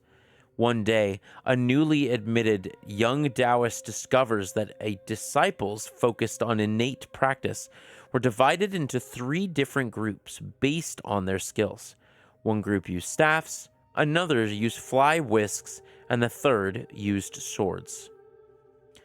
The young Taoist observed them closely and noticed that the disciples who used staff and fly whisks were also responsible for various chores around the temple and had less favorable living conditions. In contrast, the disciples who used swords only needed to focus on their training, and they were even privileged to receive daily guidance from their master. The young Taoist secretly consulted a senior disciple and found that the sword disciples were also the quickest to achieve enlightenment and ascension. However, astound me, my friend. TechWiz 2100 Thanks, has forced TechWiz. B90 Reborn onto the team. Reborn is, just so you know who you gift a sub to, I think Reborn is awesome. Reborn was somebody I met in Hunt Showdown, and we were on 2 enemy teams, like 2 teams, and we were chatting. All of a sudden, their team said, whoa, when we blew up a barrel, or it was like, whoa. And I thought it was funny, and so did my mate, Bryce. And Bryce was like, whoa, in the audio. So we chatted with their team, and we asked them, because they had the like true sight. We asked them where the other team is. And then we said, hey, we're going to go kill that team. You guys just stay inside and stay safe. They proceeded to come out and fight the other team with us. So all 6 of us just went up against this other team of 3. And it was a great time. And turns out Reborn also streams on his channel as well. But it was a really fun time. So thank you so much for gifting a sub to Reborn. Reborn is amazing. So, however, by the way, I love Bayou diplomacy. I don't mind not having the bounty at all, ever. If we can just Bayou diplomacy, that is my favorite. I love talking to people in the Bayou, and I love conversing with people and just being like, hey, like, if you want the bounty, you can take the bounty. That's fine. I also really as the bounty team, I like helping the other team that's assaulting us find the other team that's around the base. So I think that's always a good time. Even if you end up losing, I think it's, I don't know, talking is fun. However, becoming a disciple of the Sword Group was no easy task.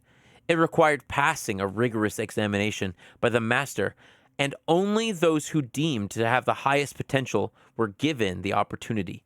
The young Taoist visited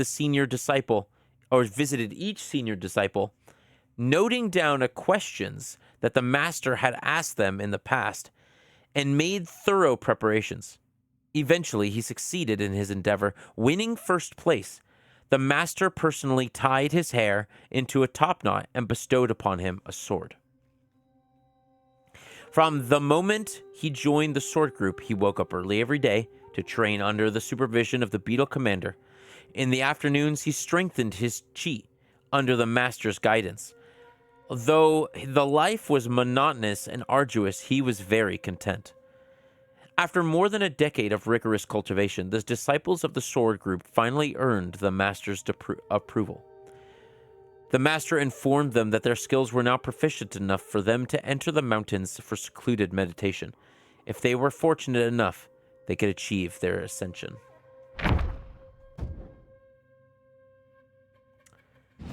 I'm missing 6 enemies.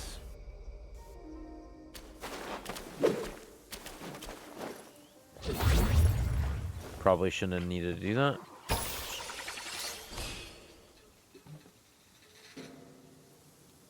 So I wonder if Baji is now freed.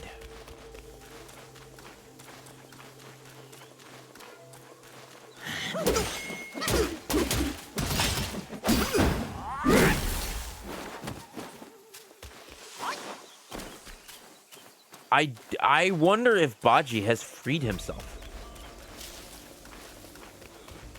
With that face.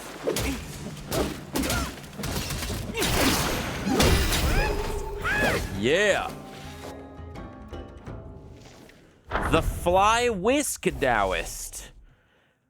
The wide robe and crane cloak flutter in the breeze. Why compare the righteous with the unrighteous, please? Praising virtues and merits disturbed the sweet dream. Whisking dusk and sweeping earth disputes the serene theme. In Petalfall, Hamlet lived a Taoist. He had taken his vows last, and he was the youngest, and thus the Grand Master doted on him. He, too, was glad to wait on the Grand Master at all times. Even if the Grand Master extended a hand, he served tea. If the Grand Master lifted a foot, he removed his shoe. He swatted flies, fanned the breeze, and made the bed, and tidied the covers quick and thorough in his duties. The Grand Master favored him greatly. His fellow disciples burned with jealousy, but they couldn't stoop to such a fawning, and they could only speak ill of him behind his back and bully to vent their ire. One day, the Grand Master held a test to assess his disciples' learning, and when it was the turn of the youngest, he decided to be lenient with him. only asked to recite the passage from the scripture of the Tao Te Ching. The young disciple put on a smug face and chanted in a loud, clear voice, "The Tao produced 1, 1, produced 2, 2, produced 3, 3, produced all things." The other disciples had long awaited this moment, and their wish was finally granted. They roared with laughter and even stole glances at the Grand Master to see his reaction. The Grand Master, furious, stormed off in a huff. The other disciples then warned the young one, "You've committed a grave blunder and incited his anger today. You don't dream of learning any solid skills from him now." After that incident, the Grand Master shunned the youngest disciple, but then he found that he had no one to wait on him properly. Over time, he reminisced about the young disciple's attentiveness. Before long, the disciple was summoned to serve him again, but he saw the disciple's disinterest in Taoist learning. His aversion returned. One day, the Taoist disciple implored the Grand Master to teach him some skills, and the Grand Master took a fly swatting and fan waving motions, and the boy did each day and made them into a set of moves. Who knows if it was meant as sarcasm? In the end, he taught the boy those moves and the wind-wielding techniques, and then that was all the boy could hope for.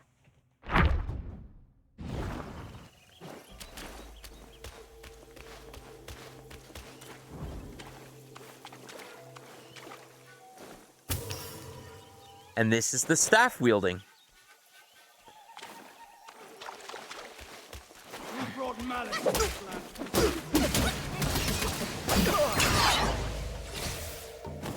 Didn't mean to grab that.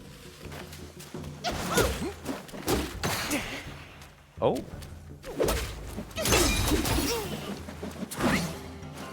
All right. Give me mana? Oh. Mountain Stone. When using a gourd grants... Wait. When using the gourd grants a considerable chance to take a sip without consuming gourd use. Holy shit, that is... I'm absolutely putting that in my thing. Free heals? Possibility of free heals?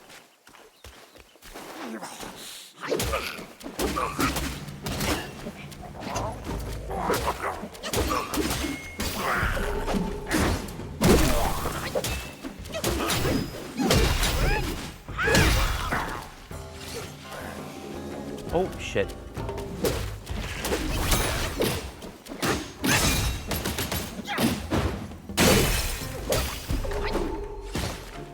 All right, we got 2 things to read. Sorry, a lot of reading when I play this game. A lot of reading. Hopefully people like that. Because I like it, so. I'm gonna kill this guy and then I'm gonna read.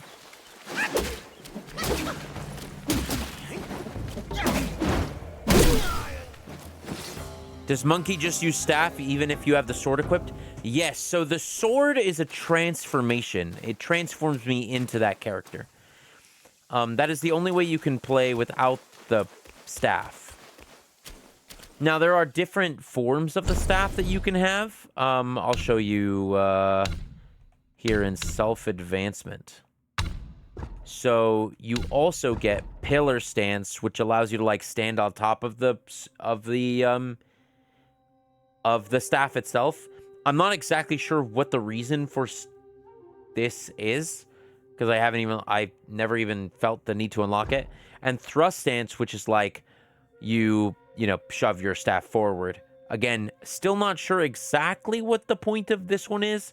I know this one's a little bit more defensive because it's got the ability to like poke and then retreat, which is cool. Exactly. But I just haven't needed to, I've never felt like there was an enemy that I needed either of these for. So I didn't really kind of get them. But the sword transforms you into different characters. So there is, you know, like a... It obviously transforms me into that dragon that I fought. And I don't know if you remember during the dragon fight, I had another sword. I'm going to turn on the lights. It's really dark in here.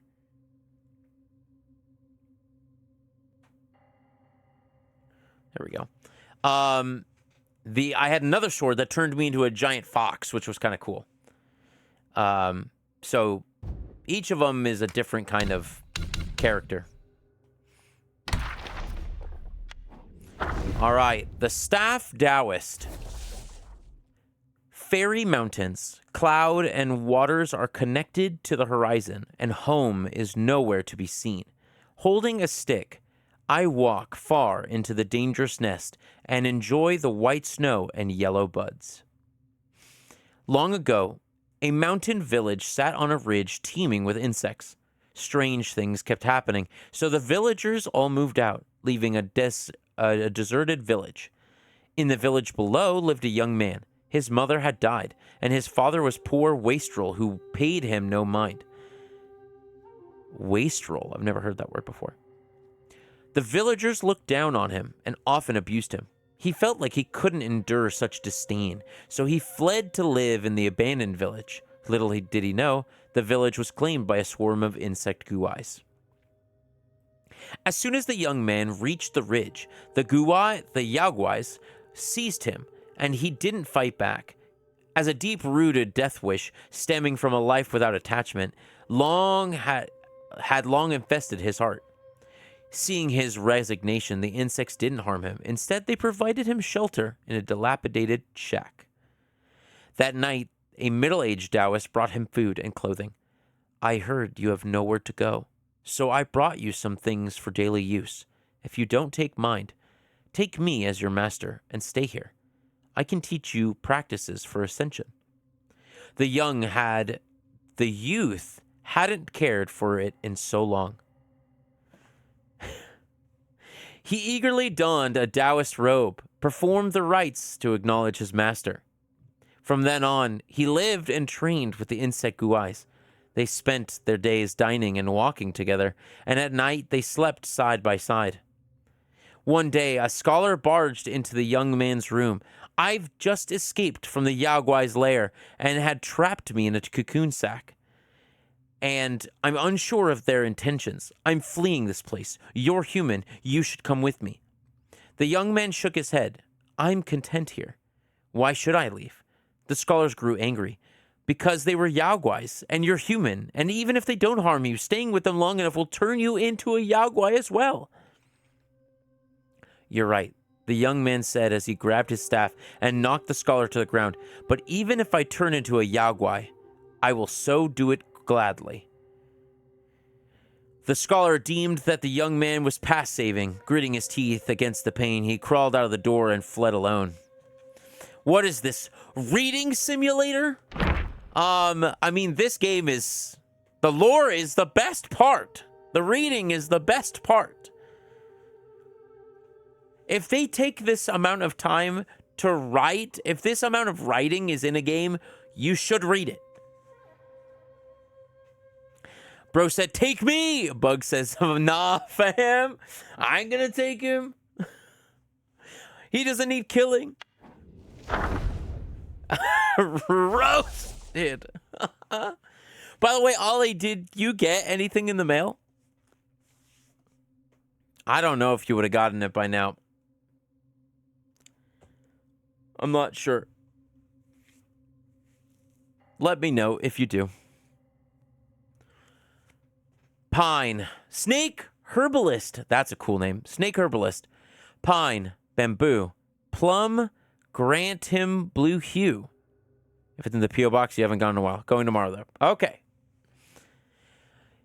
Yet hearts of jackals, tigers, and leopards he possesses true. Collecting herbs from the mountain and streams. No desire to aid the world, lost in selfish dreams. In the old days, where there was a Taoist temple at the foot of a purple cloud mountain, an aesthetic Taoist nun, worn from her long travels, sought shelter there one night. The temple nuns, moved by her devotion, offered her hot water, fresh clothes. As she bathed, the nun heard a sound from the rafters. Without showing any signs of alarm, she put on her robe and nonchalantly picked up her fly whisk. With a gentle flick, the whisk stretched and coiled around her motion shaking up to the rafters and seizing a yaoguai. Alerted by commotion, the temple nuns rushed into the room to investigate. On the grounds crouched a snake guai with green scales and unfazed by its capture. It seems the nuns had been its prior victims, now taking turns to scold it. The snake guai looked at them with contempt and puffed out its cheeks to spew green venom in every direction. Everyone struck by, even a drop collapsed at once, writhing in pain. The guai had no remorse. The nun took out a wispy golden needle, prepared to destroy it. Only then did the snake show fear. It pleaded at once, "I am a lesser herbalist guai from the mountain. In my basket outside is the antidote for them. Please, will you spare my life, immortal lady?" Hearing its sincere plea, the nun granted it mercy. The guai rummaged in its basket and handed her some small white pellets. "These are the leaves of the pearl tree. They are rare in the mortal world and can cure all venom." It fed one to each Taoist nun, and they recovered at once. After that, the temple had always tree pearls on hand, and many afflicted by venom came there to seek aid. But the high cost of tree pearl meant many were unable to afford it and had to face the toxin's fatal outcome. Cool. Let me know if it's there. If it is there, yeah.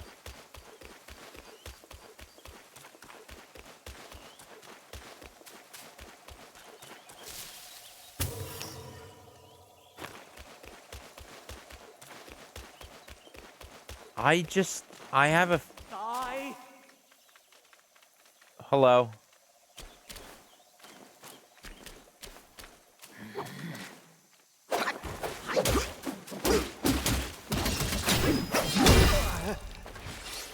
Goodbye. Ah! It lives.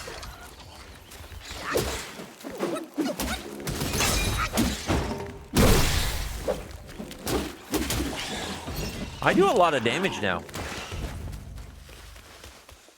At least to regular enemies, I feel like I do enough damage. Did I? The dragonfly guai. Take the form of a dragonfly guai, draw your bow, and shoot poison. Slightly increased ki gained from hits, but significantly reduces health, mana, and stamina. Why would you ever want that? What? That's insane. Why would you want that? Who's doing that to themselves? Who brought malice?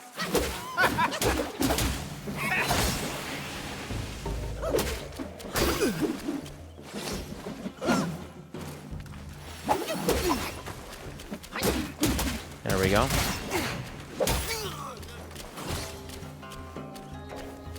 Wait, is this... What? I gotta go bop all these guys. Foul thing. Foul thing, be gone! Yes, come fight me.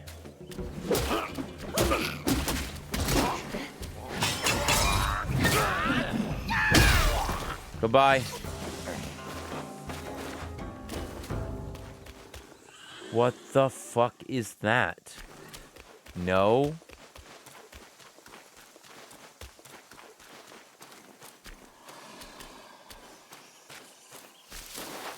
No.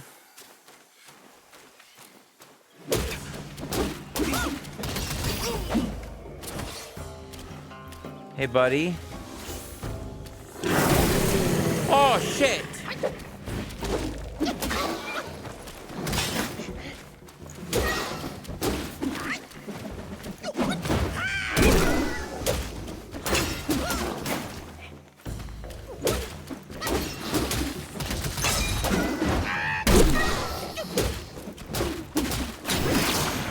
There we go. There we go. Boop.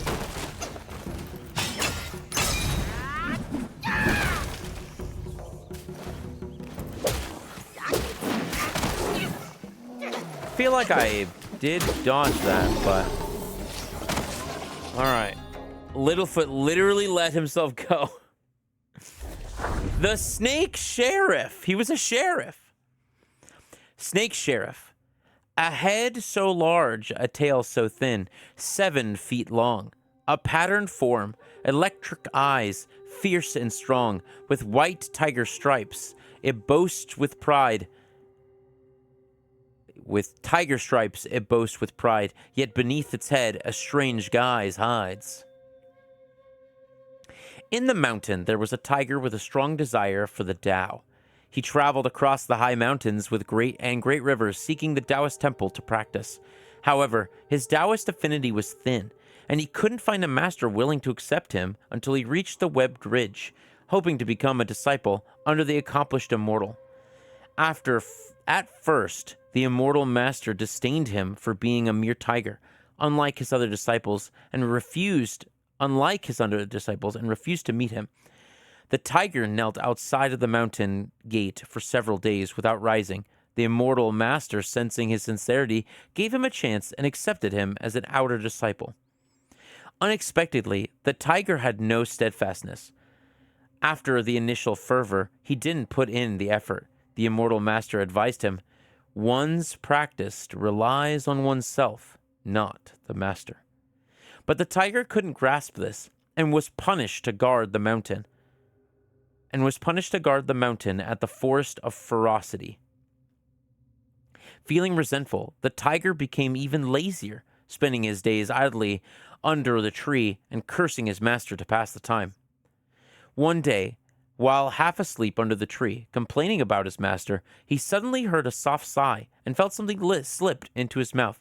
Startled, he sat up, but there was nobody around, and he retched for a long time, but couldn't expel anything, thinking it was just a dream. After some time, the tiger's neck became long and thin, and he could no longer speak. He diligently patrolled the Forest of Ferocity every day.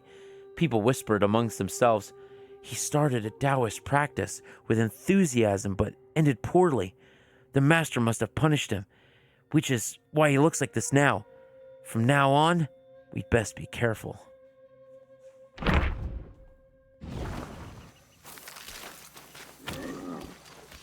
Whoa. All right, well.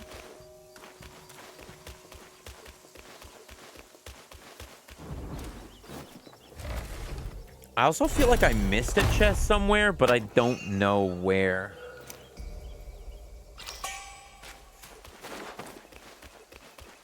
And I think at the next junction, I'm going to see if Baji released himself.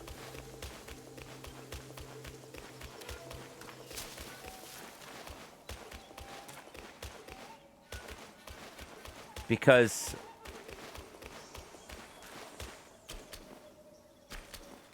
the practice demands an undivided.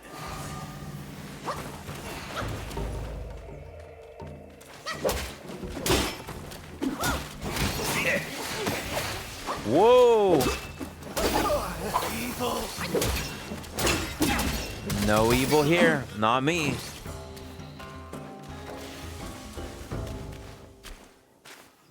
There we go.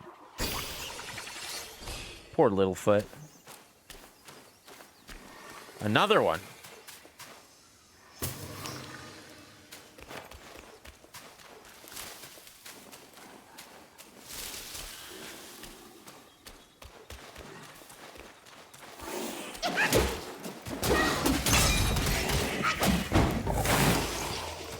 Okay.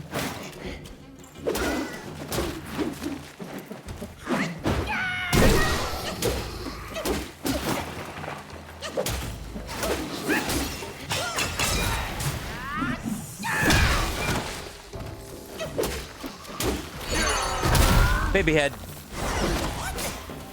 Ow.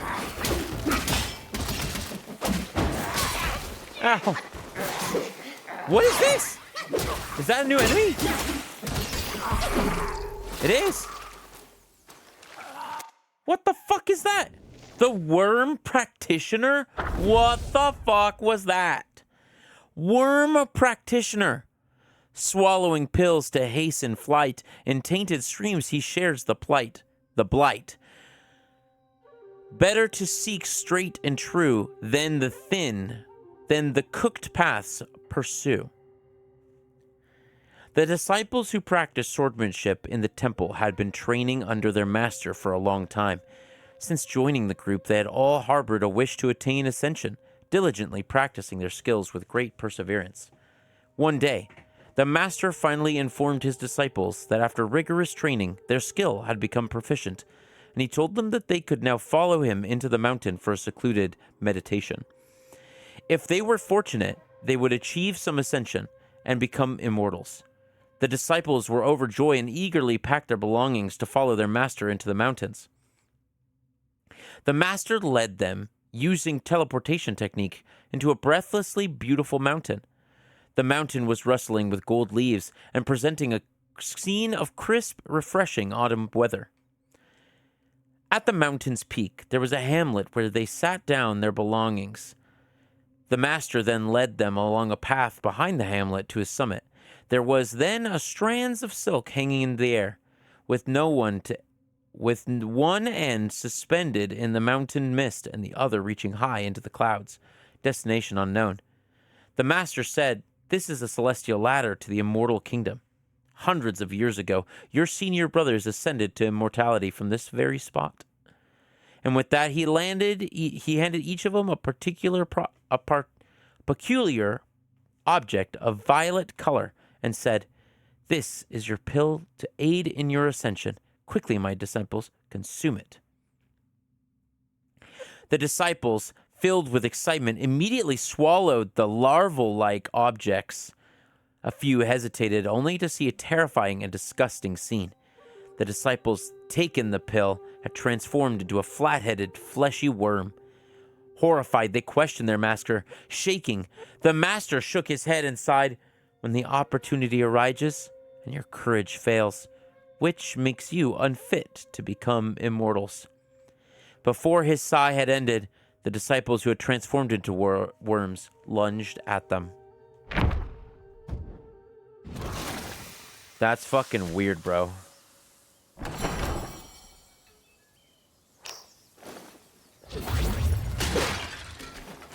That's really fucking strange.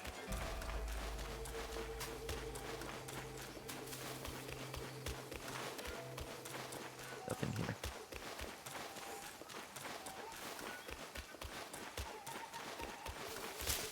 I really would like a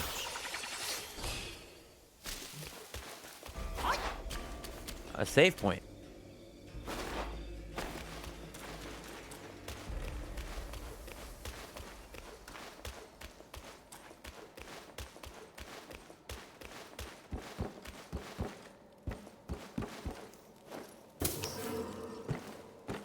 Can I go down that way? It almost looks like I can. Yep, I knew it. Oh, it just killed me? That's not fair. What?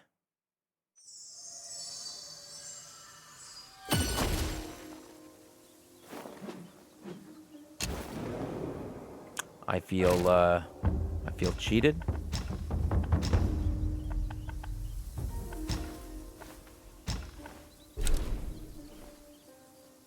Yeah, I feel quite cheated.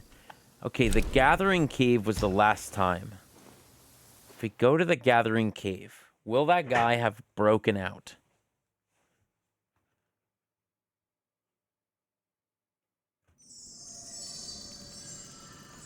Baji. I want to know if Baji has broken out. This is not the right way.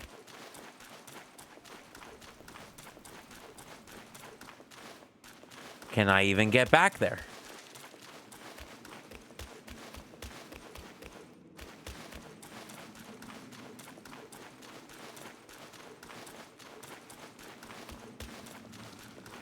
Where did Baji grow?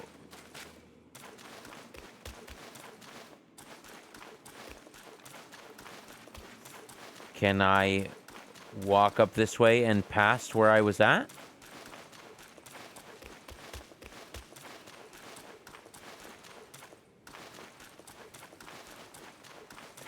This is interesting because I don't think they would expect you to come back at all. So this is uber interesting to me because if there is something here, that would like congratulate players for coming back.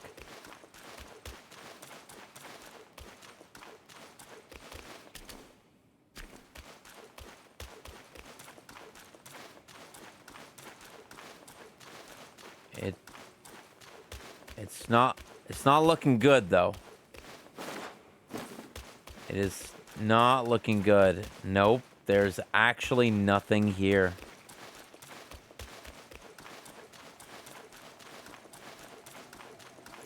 That's kind of sad. Why make this an area that I could come back to?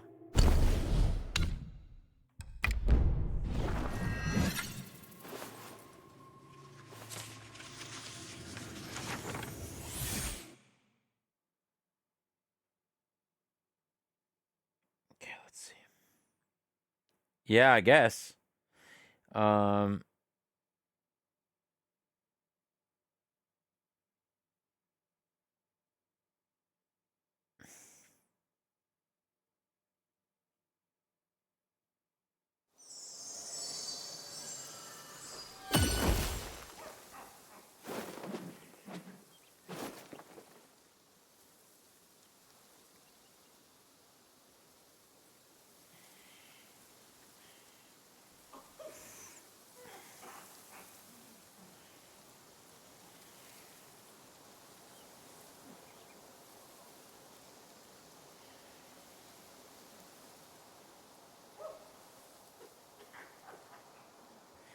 I don't want to know all side quests. I just want to know.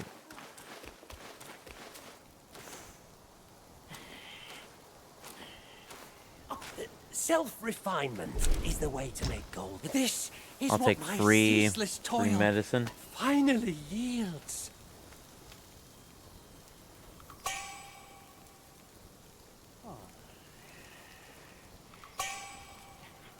Okay. I got 3. Seek from within to ascend. More HP. Seek from without. More defense, more HP. More HP equals my heals go farther because my heals are percent based. Come to me anytime if you need more pills.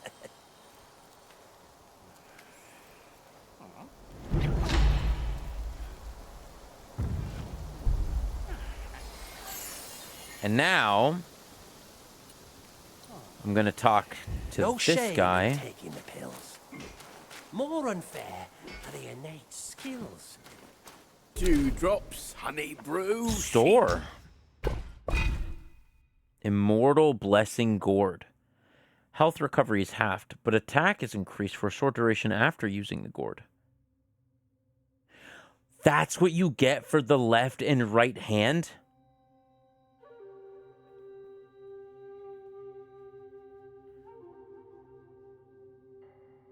Health recovery is halved, but attack is increased. That's super interesting. Good. Palmed. That's already maxed out.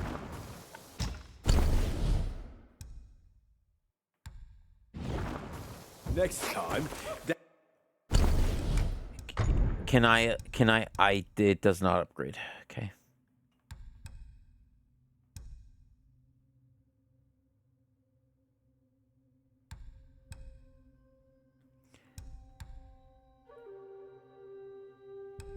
Okay. Down a few mouthfuls in one. What happened?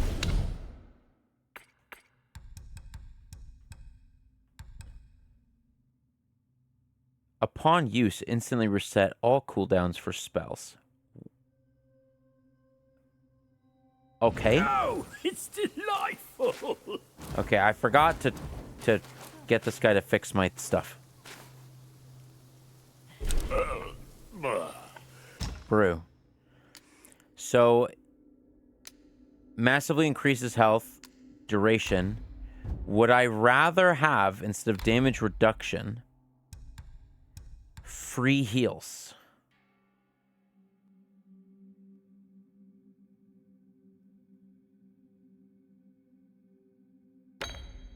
Think so.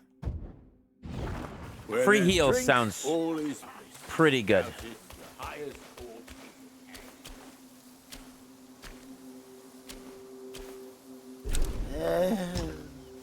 Was not leaving so soon. Do visit. Goodbye. All right, Ollie. Take it easy. I will see you soon. I think Shannon wants to play Wind Waker on Monday. I think she said Monday. So hopefully that'll be... I'll just hit you up whenever we're playing Wind Waker, I guess. I also had a question I want to ask you, and I'll hit you up in Discord.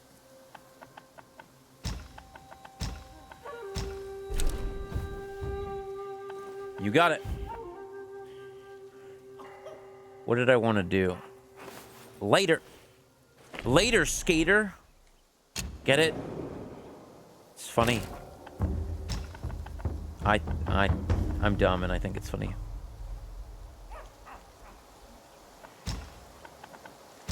Yeah, so my favorite Zelda game is Wind Waker. And me and my girlfriend don't have a ton of money. And instead of having her buy me a gift, or she wanting to buy me a gift, and she asked me, like, what do I want for my birthday? And I'm like, I don't even know, whatever. And then a couple of months prior, I was like, you know what I would want for my birthday?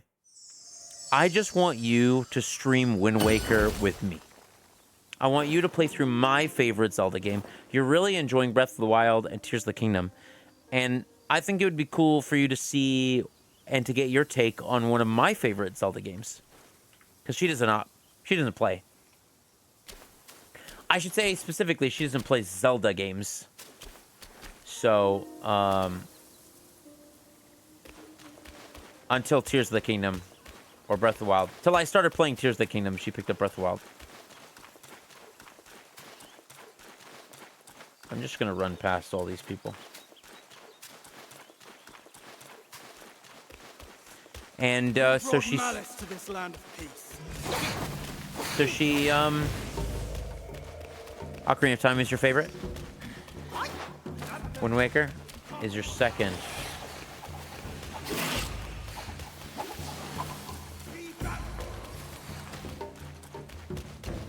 Leave these dudes in the dust. I'll probably play for another half hour, I think.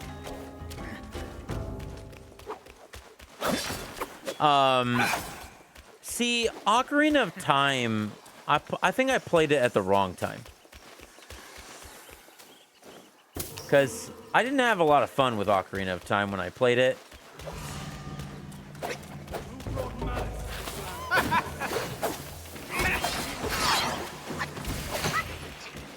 But I had a lot of fun playing Ocarina of Time the last time I played it, which was 4 or 5 years ago. And I was... yeah. But even though it hasn't aged well, it's still pretty fun. Like... yeah, I just don't feel like fighting these guys. Ow.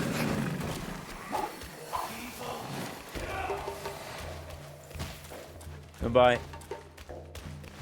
This time I won't fall in the hole.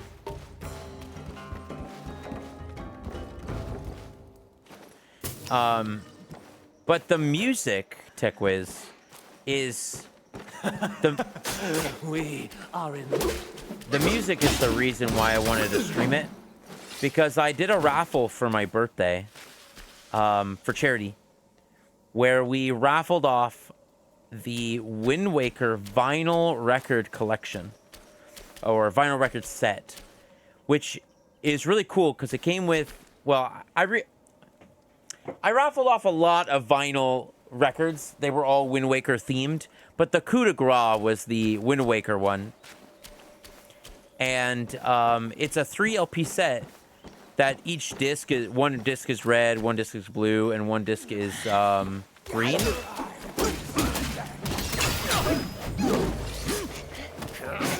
But the cool thing about it is that the back of the box that it's housed in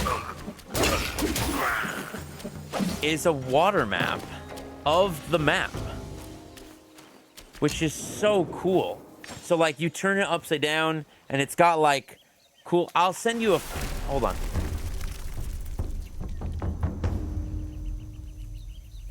I'm gonna send you just a picture of the back in Discord real quick.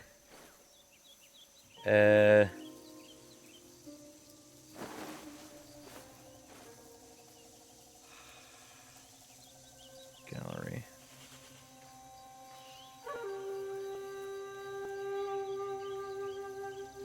Vinyl records.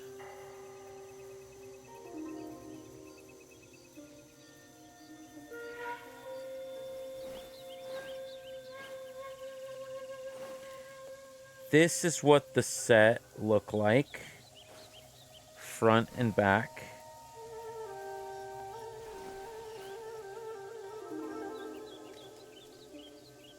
And then you can see the blue stuff on the inside. And that blue stuff is like water. And if you, I don't know if we know what the blue goop is, but you can like turn it around and it'll flow through the thing. Yeah, it's amazing. It's incredibly well done.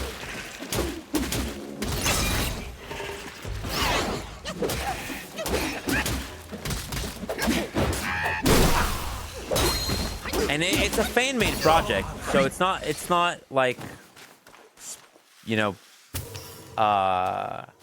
sanctioned by Nintendo, but it is 100% an amazingly made, professional grade piece. And so I raffled that along with 4 other Wind Waker themed records, which I did a 2 LP of an orchestra, a 1 LP of a big band, a 1 LP of all of the Legend of Zelda songs that were in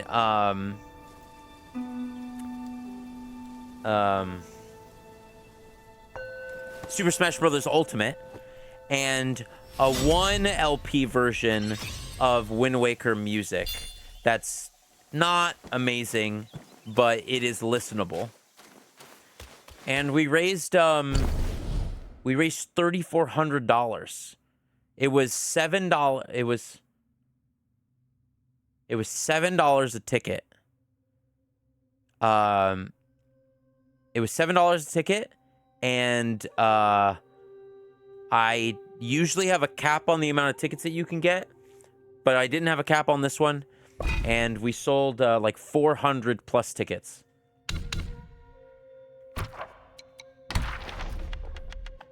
And it all went to charity. Which is why the number in the corner is so high. Because I raffle off vinyl records all year long. I've raffled off records of almost Mario stuff, Zelda stuff, Square Enix stuff, old stuff, new stuff. And yeah. I'll let you know when I do the next one if you want part of it. It would be a great, you know, I would definitely send you something if you wanted to start. I would be glad to send you something.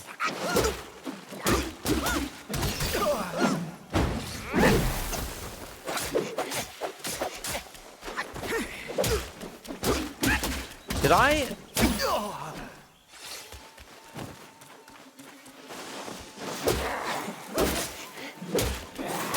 If you ever get a vinyl record player, I will give you your first record.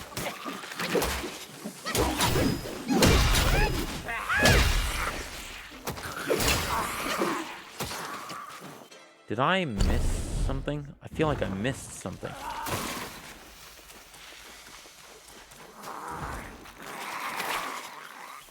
Shit.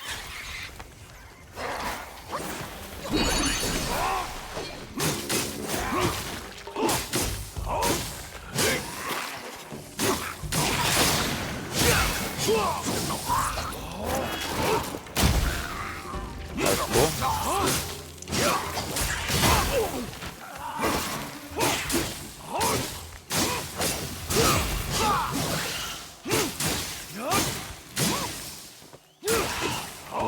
Which Daft Punk album?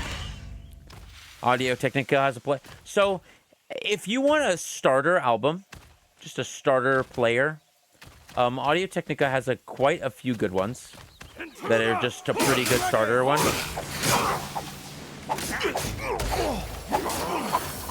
I would...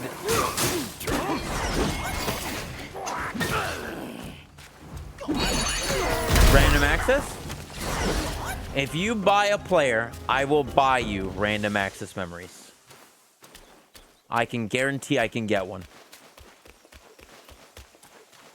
I have a copy. I'll give you my copy.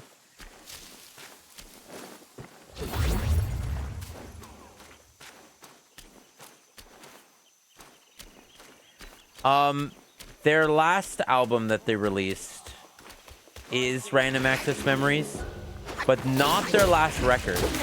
Because their last record they released on Record Store Day, which was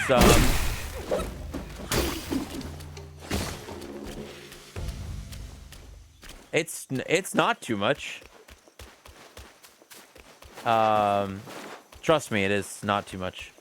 But the last record that they released was on Record Store Day, and it was the single Cranes? Oh. It was a single for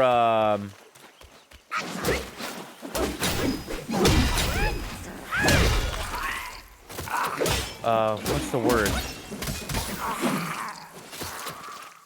The record? The record is not $80. I bet you I can find you Random Access Memories for like maybe 40. Maybe even 35. I bet you can find it for 35 plus shipping.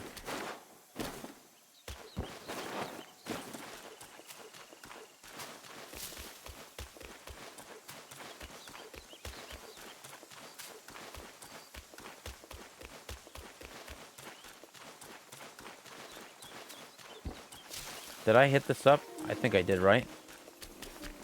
Yeah, I did. Yeah, records will really vary depending on their amount of printing. And Random Access Memories and Discovery were both printed quite a bit, so shouldn't be a problem. But the one for, which was not Lose Yourself to Dance. What's the song? Give me a second, and I'll find it. It's my favorite song of Discovery.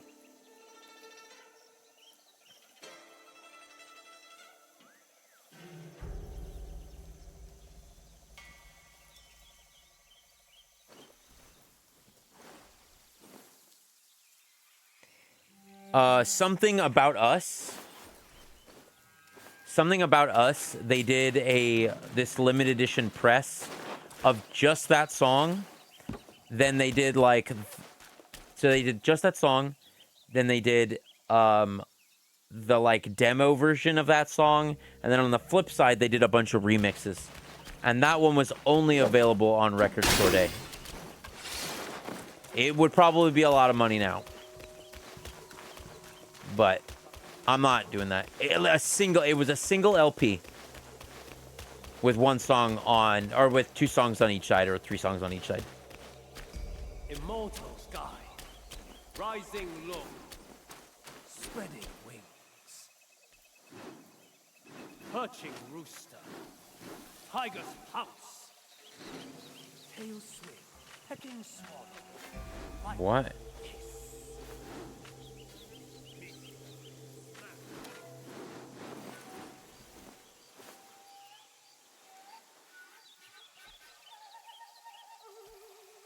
Immortal's guide. Rising low. Spreading wings. Perching. Tiger's pounce. Tail swing. Pecking swallow. This guy is definitely a boss. It's the Beetle Commander! He's here!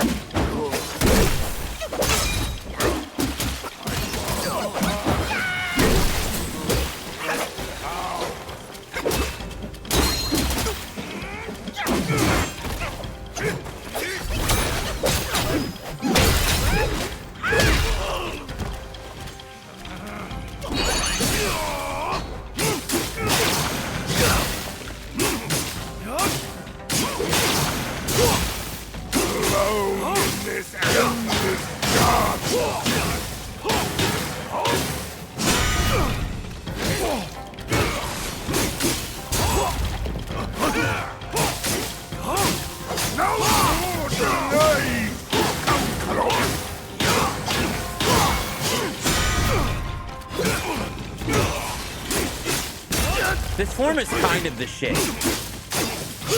It's kind of awesome.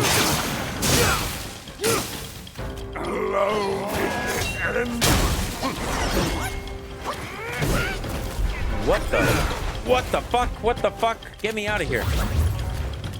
Where did my other stick go? My thumbstick fell off.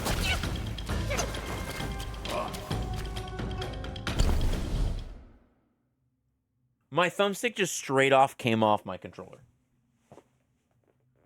How did that happen?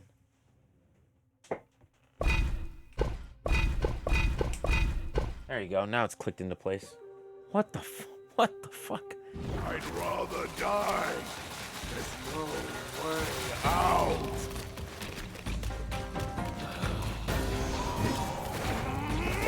What do you think is in here?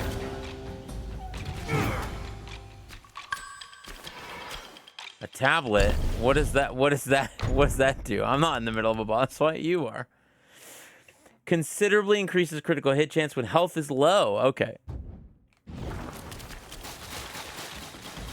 This guy is like very stuck in the wall.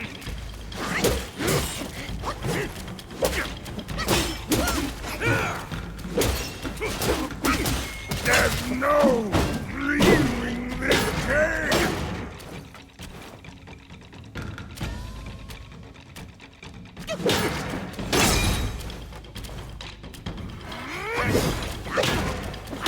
He's stuck in the wall.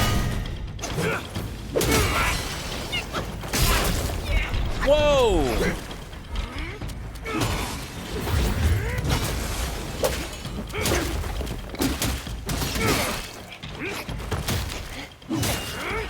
I really wish he wasn't stuck in the wall, but...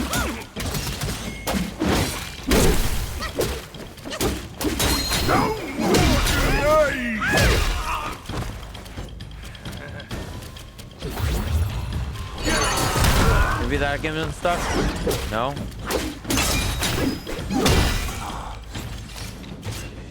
At last, I am free. All he wanted to do was be free. The Beetle Commander. When faced with traps, one must pass the test. When fortune smiles, do you know when to rest? If a man of great will must vent his vest, trade deeds for fame and rank with the best. A young man from a village of shaded heights, he is free from the wall. Yeah. Just like what's his name when he died. Oh no. A young man from the village of Shaded Heights served at the county yamen, running errands for the local government. The magistrate despised him and hindered his advances at every turn. One day, the magistrate learned of a Yaogwai hunting in village of Lanski. He sent a young man to investigate alone, hoped he'd never return. Aware of the magistrate's ill intent, the young man accepted the task without hesitation. He chose not to beg for his life in this. As he entered the desolate, eerie village, he was overcome with regret. But as night fell, and without knowledge of the mountain paths, he had no choice but to stay.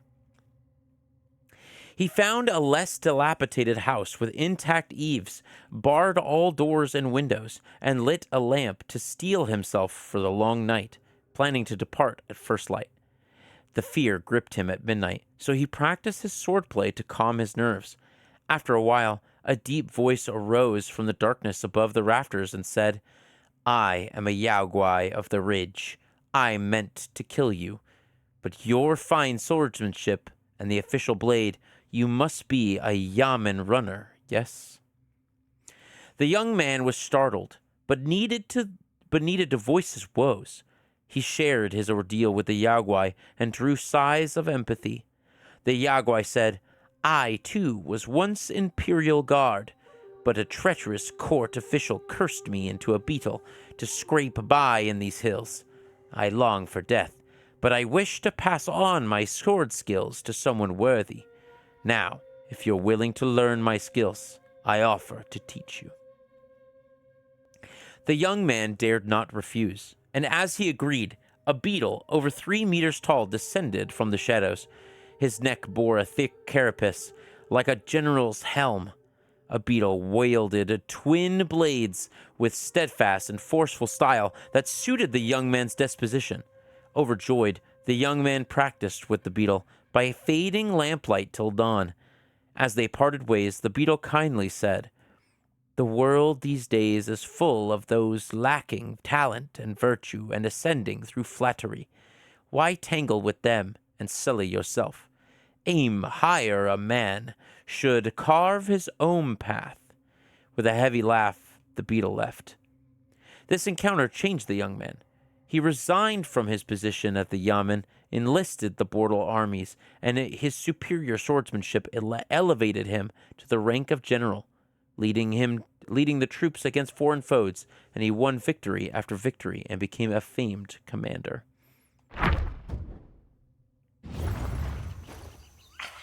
I will slurp that. Slurp.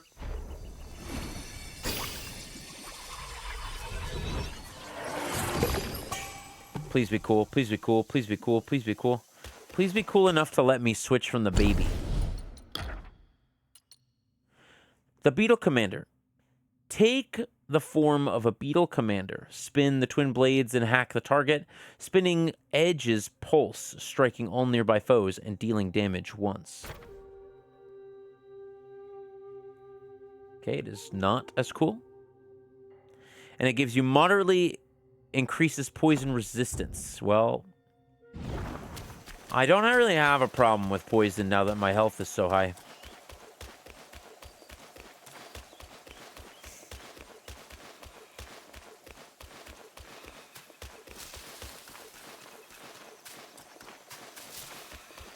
We don't welcome evil here.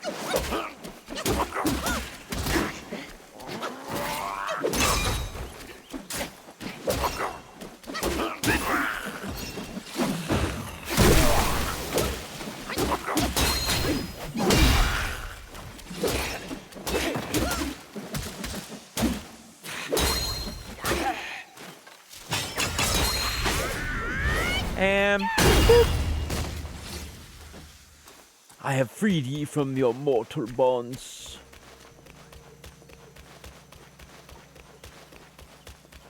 I'm very afraid I missed something. There is definitely something that I've missed.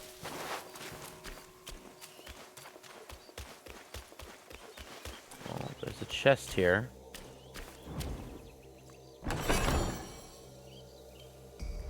Like, there are so many stuff in the journal that I've missed so far.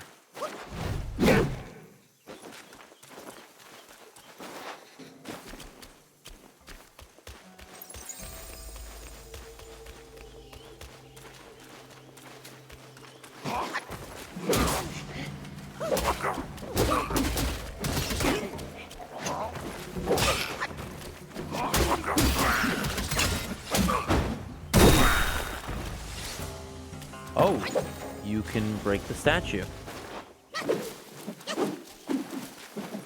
Can I break this one? Yep. I love that kind of physics.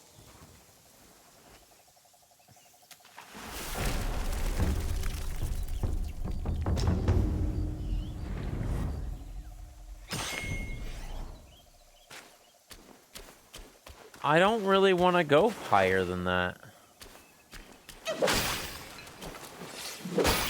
How many Yaguai Kings do I have left?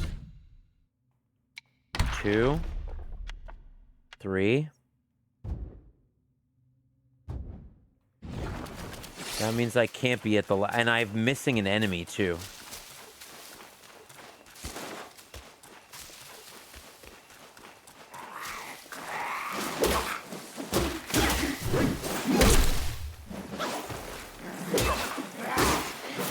There's 2 of them. Okay.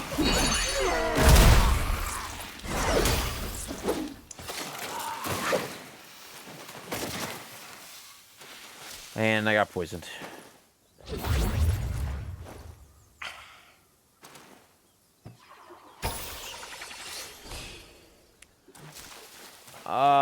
I love being poisoned. Love it. Yes. Give it to me. Entire area is about being poisoned.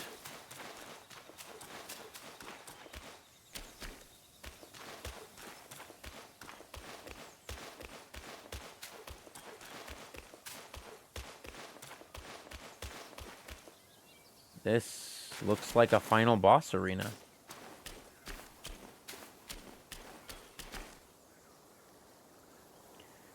There does look like a door in the back over there.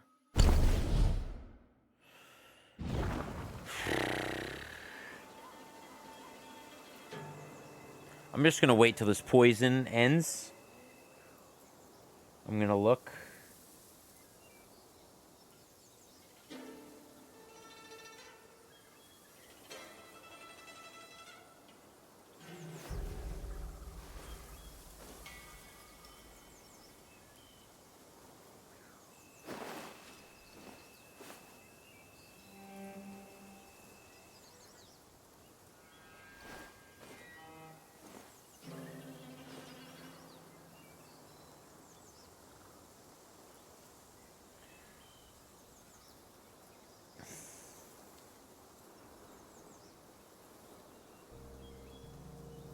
You have to kill a boss twice in 2 different locations. The other dragon boss to upgrade your staff, and also get a shamanada. That's all I remember. What's the talisman?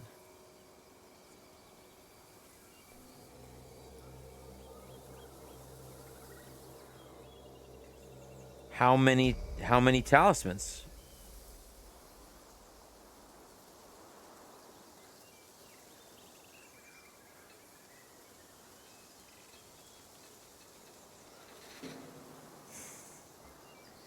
Chapter 4. Secrets.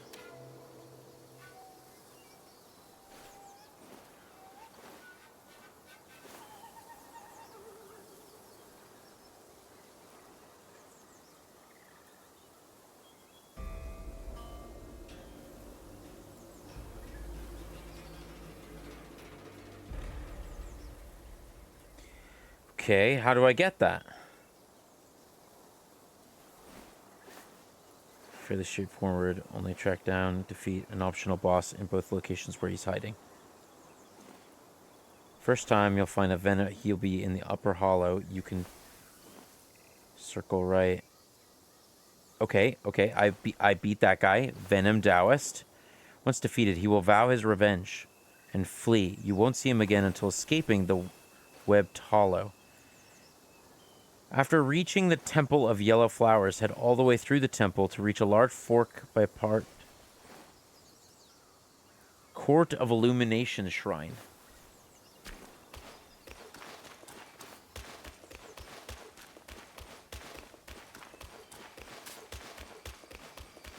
What shrine was this?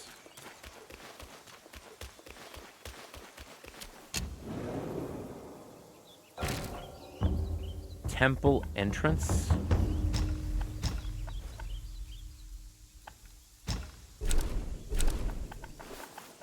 No Colt. Okay, so does that mean that this... I guess I keep going. I'll go for another 10 minutes and then we'll call it.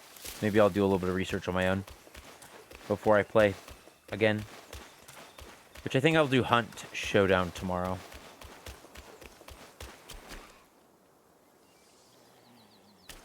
Fork in the road by a big tree. Head what direction?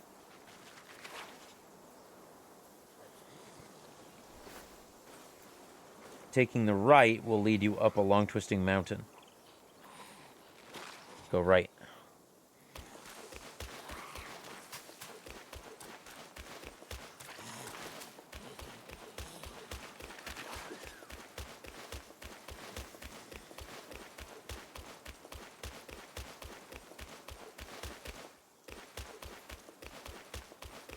I don't know if this is the right shrine that they're talking about.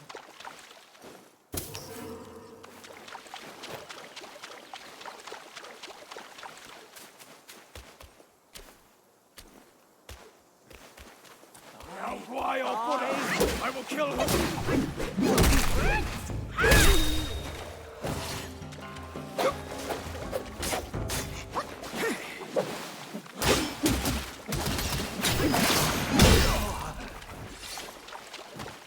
Man, getting that off, that feels good.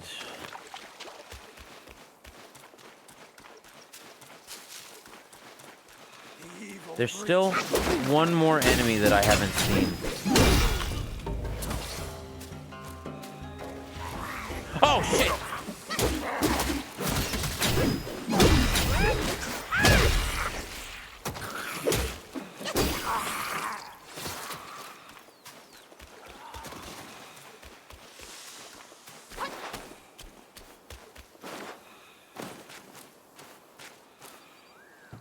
Oh, I should have hailed. Damn it. Those green goop blobs give you your health bar back.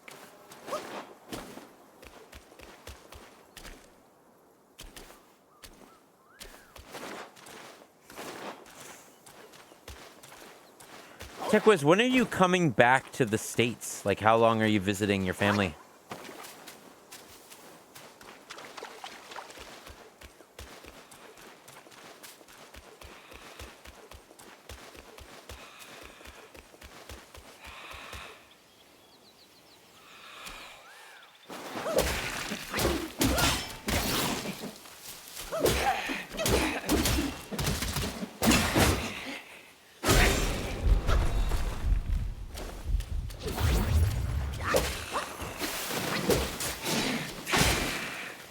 I swear I got that one.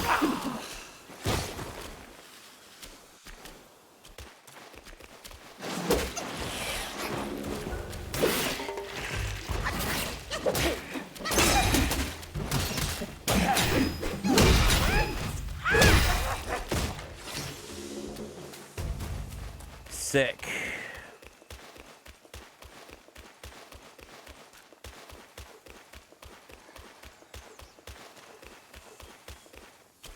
Big tree.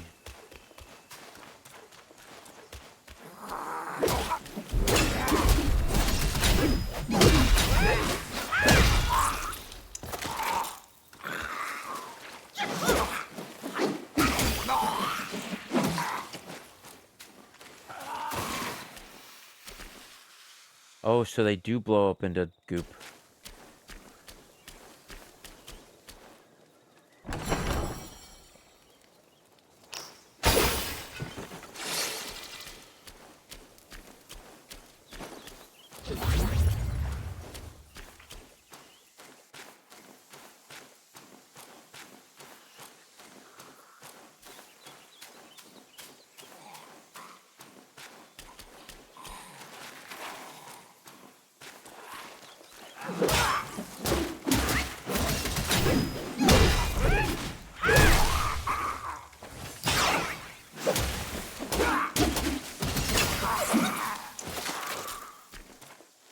All right. No, don't blow up.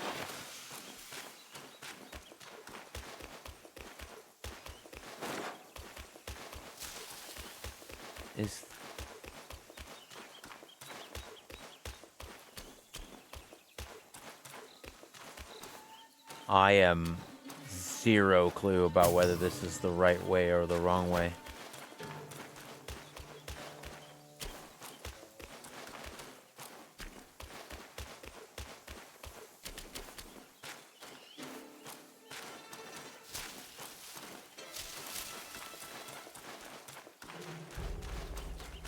Okay.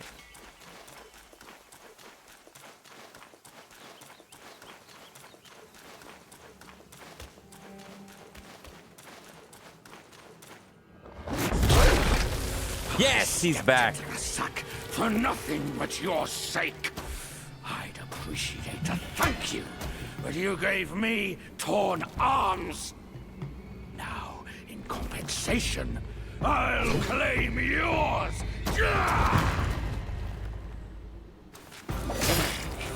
Edge thirsts for a spill.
Fuck me.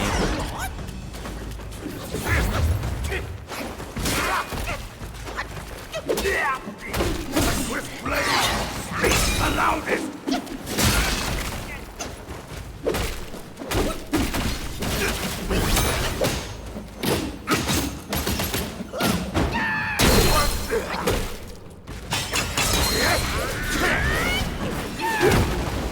What?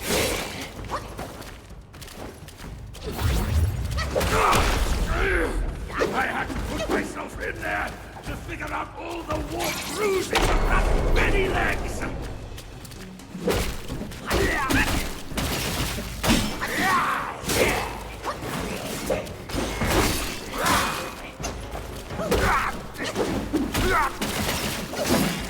My edge thirsts for a spill.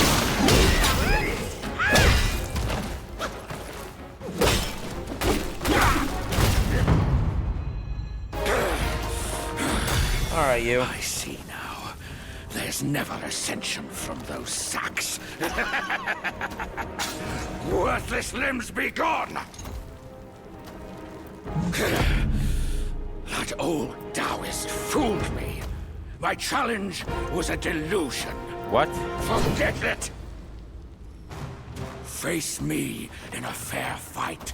You shall learn to best that corruption.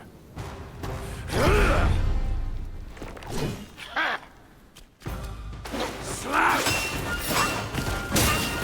And split! Oh, gotcha.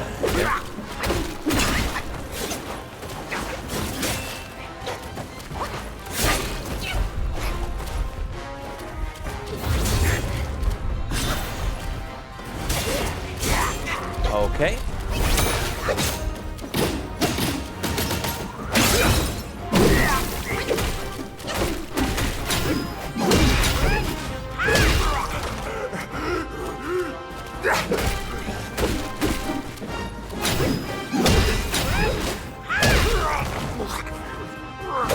I got this guy stuck.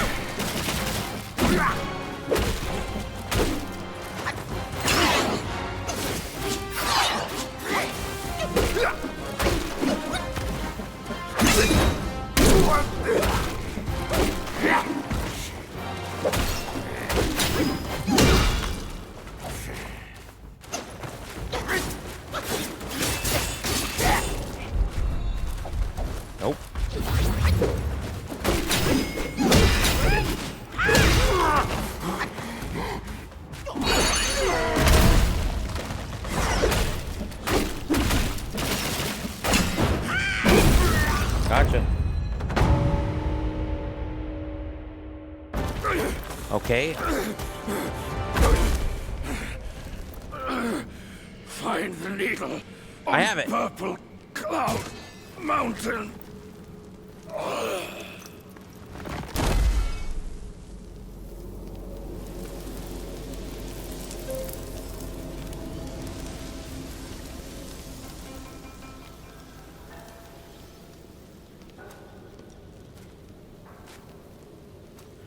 Okay.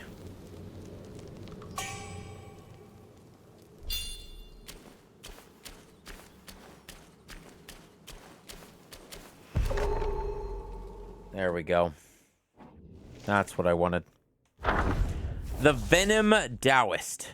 Schemes and plots, hard to outsmart. Impulsive nature, a straightforward heart.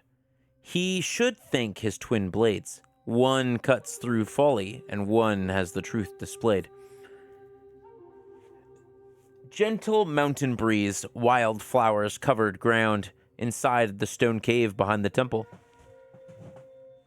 The purple-faced Taoist master asked with a gentle smile, "How long have you been in this temple?" I do not know. I can only remember that the thunder has struck the halls over 100 times, replied the Venom Taoist, standing cautiously beside the master. Then it has been over 100 years, the master said, walking towards the bare stone wall, about to touch it. Master, the Taoist called out, I have been here for a long time, and yet you have not taught me any skills. Could you perhaps teach me a few more today? You wish to learn my skills? Just about to go to bed as the power went out? I mean, isn't that a good thing? Except for, do you have the AC unit going? Since the day I called you master, yes. No AC. Damn. When are you coming back stateside? Your formation is solid. The energy channels harmonized. You have already achieved high. I am afraid learning my skills won't help you that much. The Taoist tensed up at the master's word, fully on guard. Yet, out of expectation, the master uttered, skills. I can offer no more, but some unique methods of practice I can offer. Yet, they are beyond the minds of feeble. They demand strong willpower to succeed. If you are not deterred by hardship, I can let you try. In a week or so? Okay. Intrigued, the Taoist asked, what kind of methods? Unique methods. What kind of unique methods? The Taoist shook his head and said, without your willingness to learn, I cannot tell you that. The Taoist pondered deeply, unable to make a decision. The Taoist gently persuaded,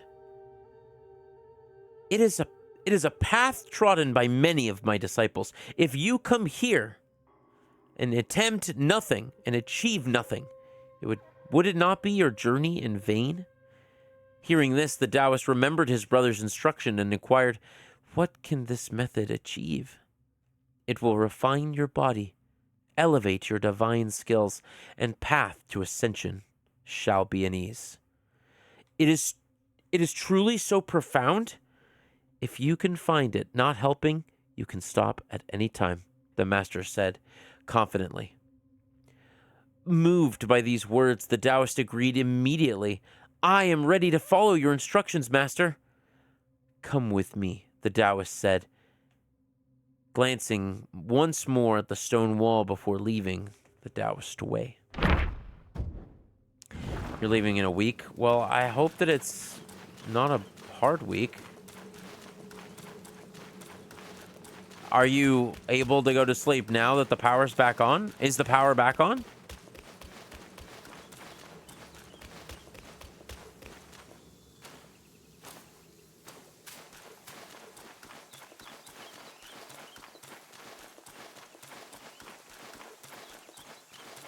It's fine. Still no power.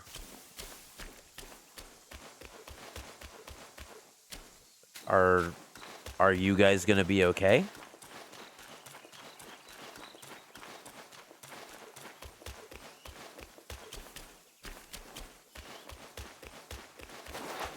We have an inverter, which is why the internet's still good, but who knows?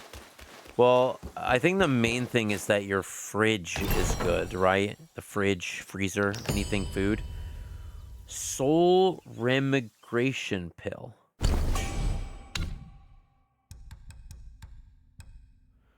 Upon use, grants resurrection upon death before triggering life-saving strands for a long duration. Interesting.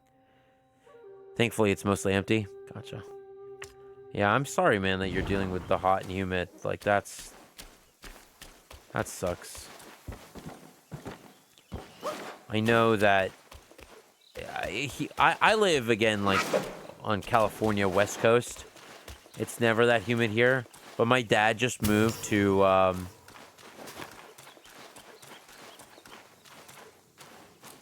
my dad just moved to North Carolina. And he was like, yeah, this is the first time it's just so muggy that I can't sleep. Feels like something should be here or happen here, but...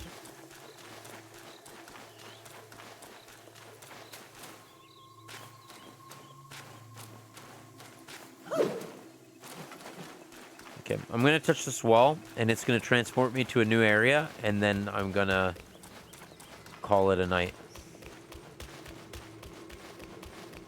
I feel like we made some serious progress.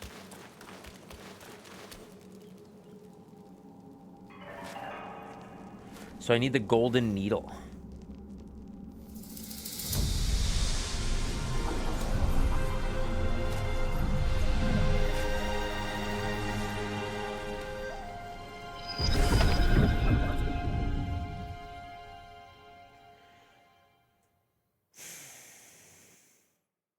Obsession. Obsession, a remnant of the world ties, transformed the unfinished aspirations into space, both tangible and ethereal, real and illusionary. Through objects, one can navigate these spaces, engaging in the past and the future, perhaps even gaining more. Please don't put me right into a boss fight. Please don't put me right into a boss fight. Please don't put me right into a boss fight.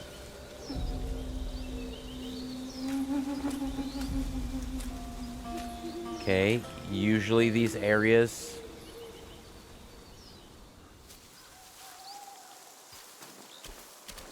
have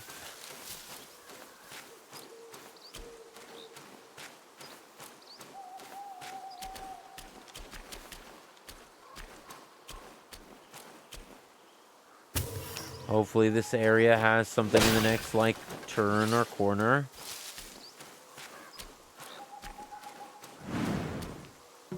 Purple Cloud Mountain. What is that?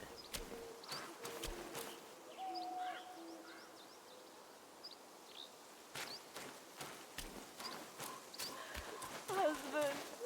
Oh dear, husband. My power doesn't freeze me so.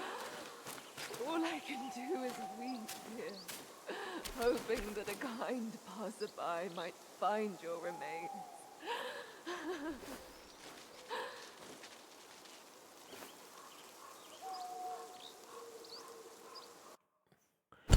I don't want to go up there. Not right now. I'm gonna head to bed. Eat some mango. Wash dishes, head to bed. So, that was a little bit longer than I expected for the recording, but it's okay. I'm gonna stop the recording now. Yeah, I just don't want to go up there and then have another boss fight. So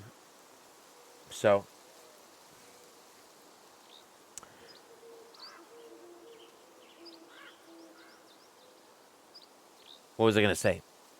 I'll be back on tomorrow. I'm gonna try and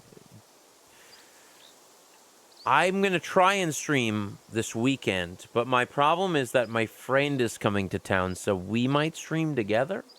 Unsure. But my drunk stream is happening on the 19th of next month, so I don't drink ever. So if that tells you one thing. We'll be playing the Mario Party Jubilee, Jamboree, whatever. And, yeah. But, thanks everybody for stopping on by. Dude, it'll be a different... I will be a different human. I will be yelling and angry. Well, fun, angry, and, yeah.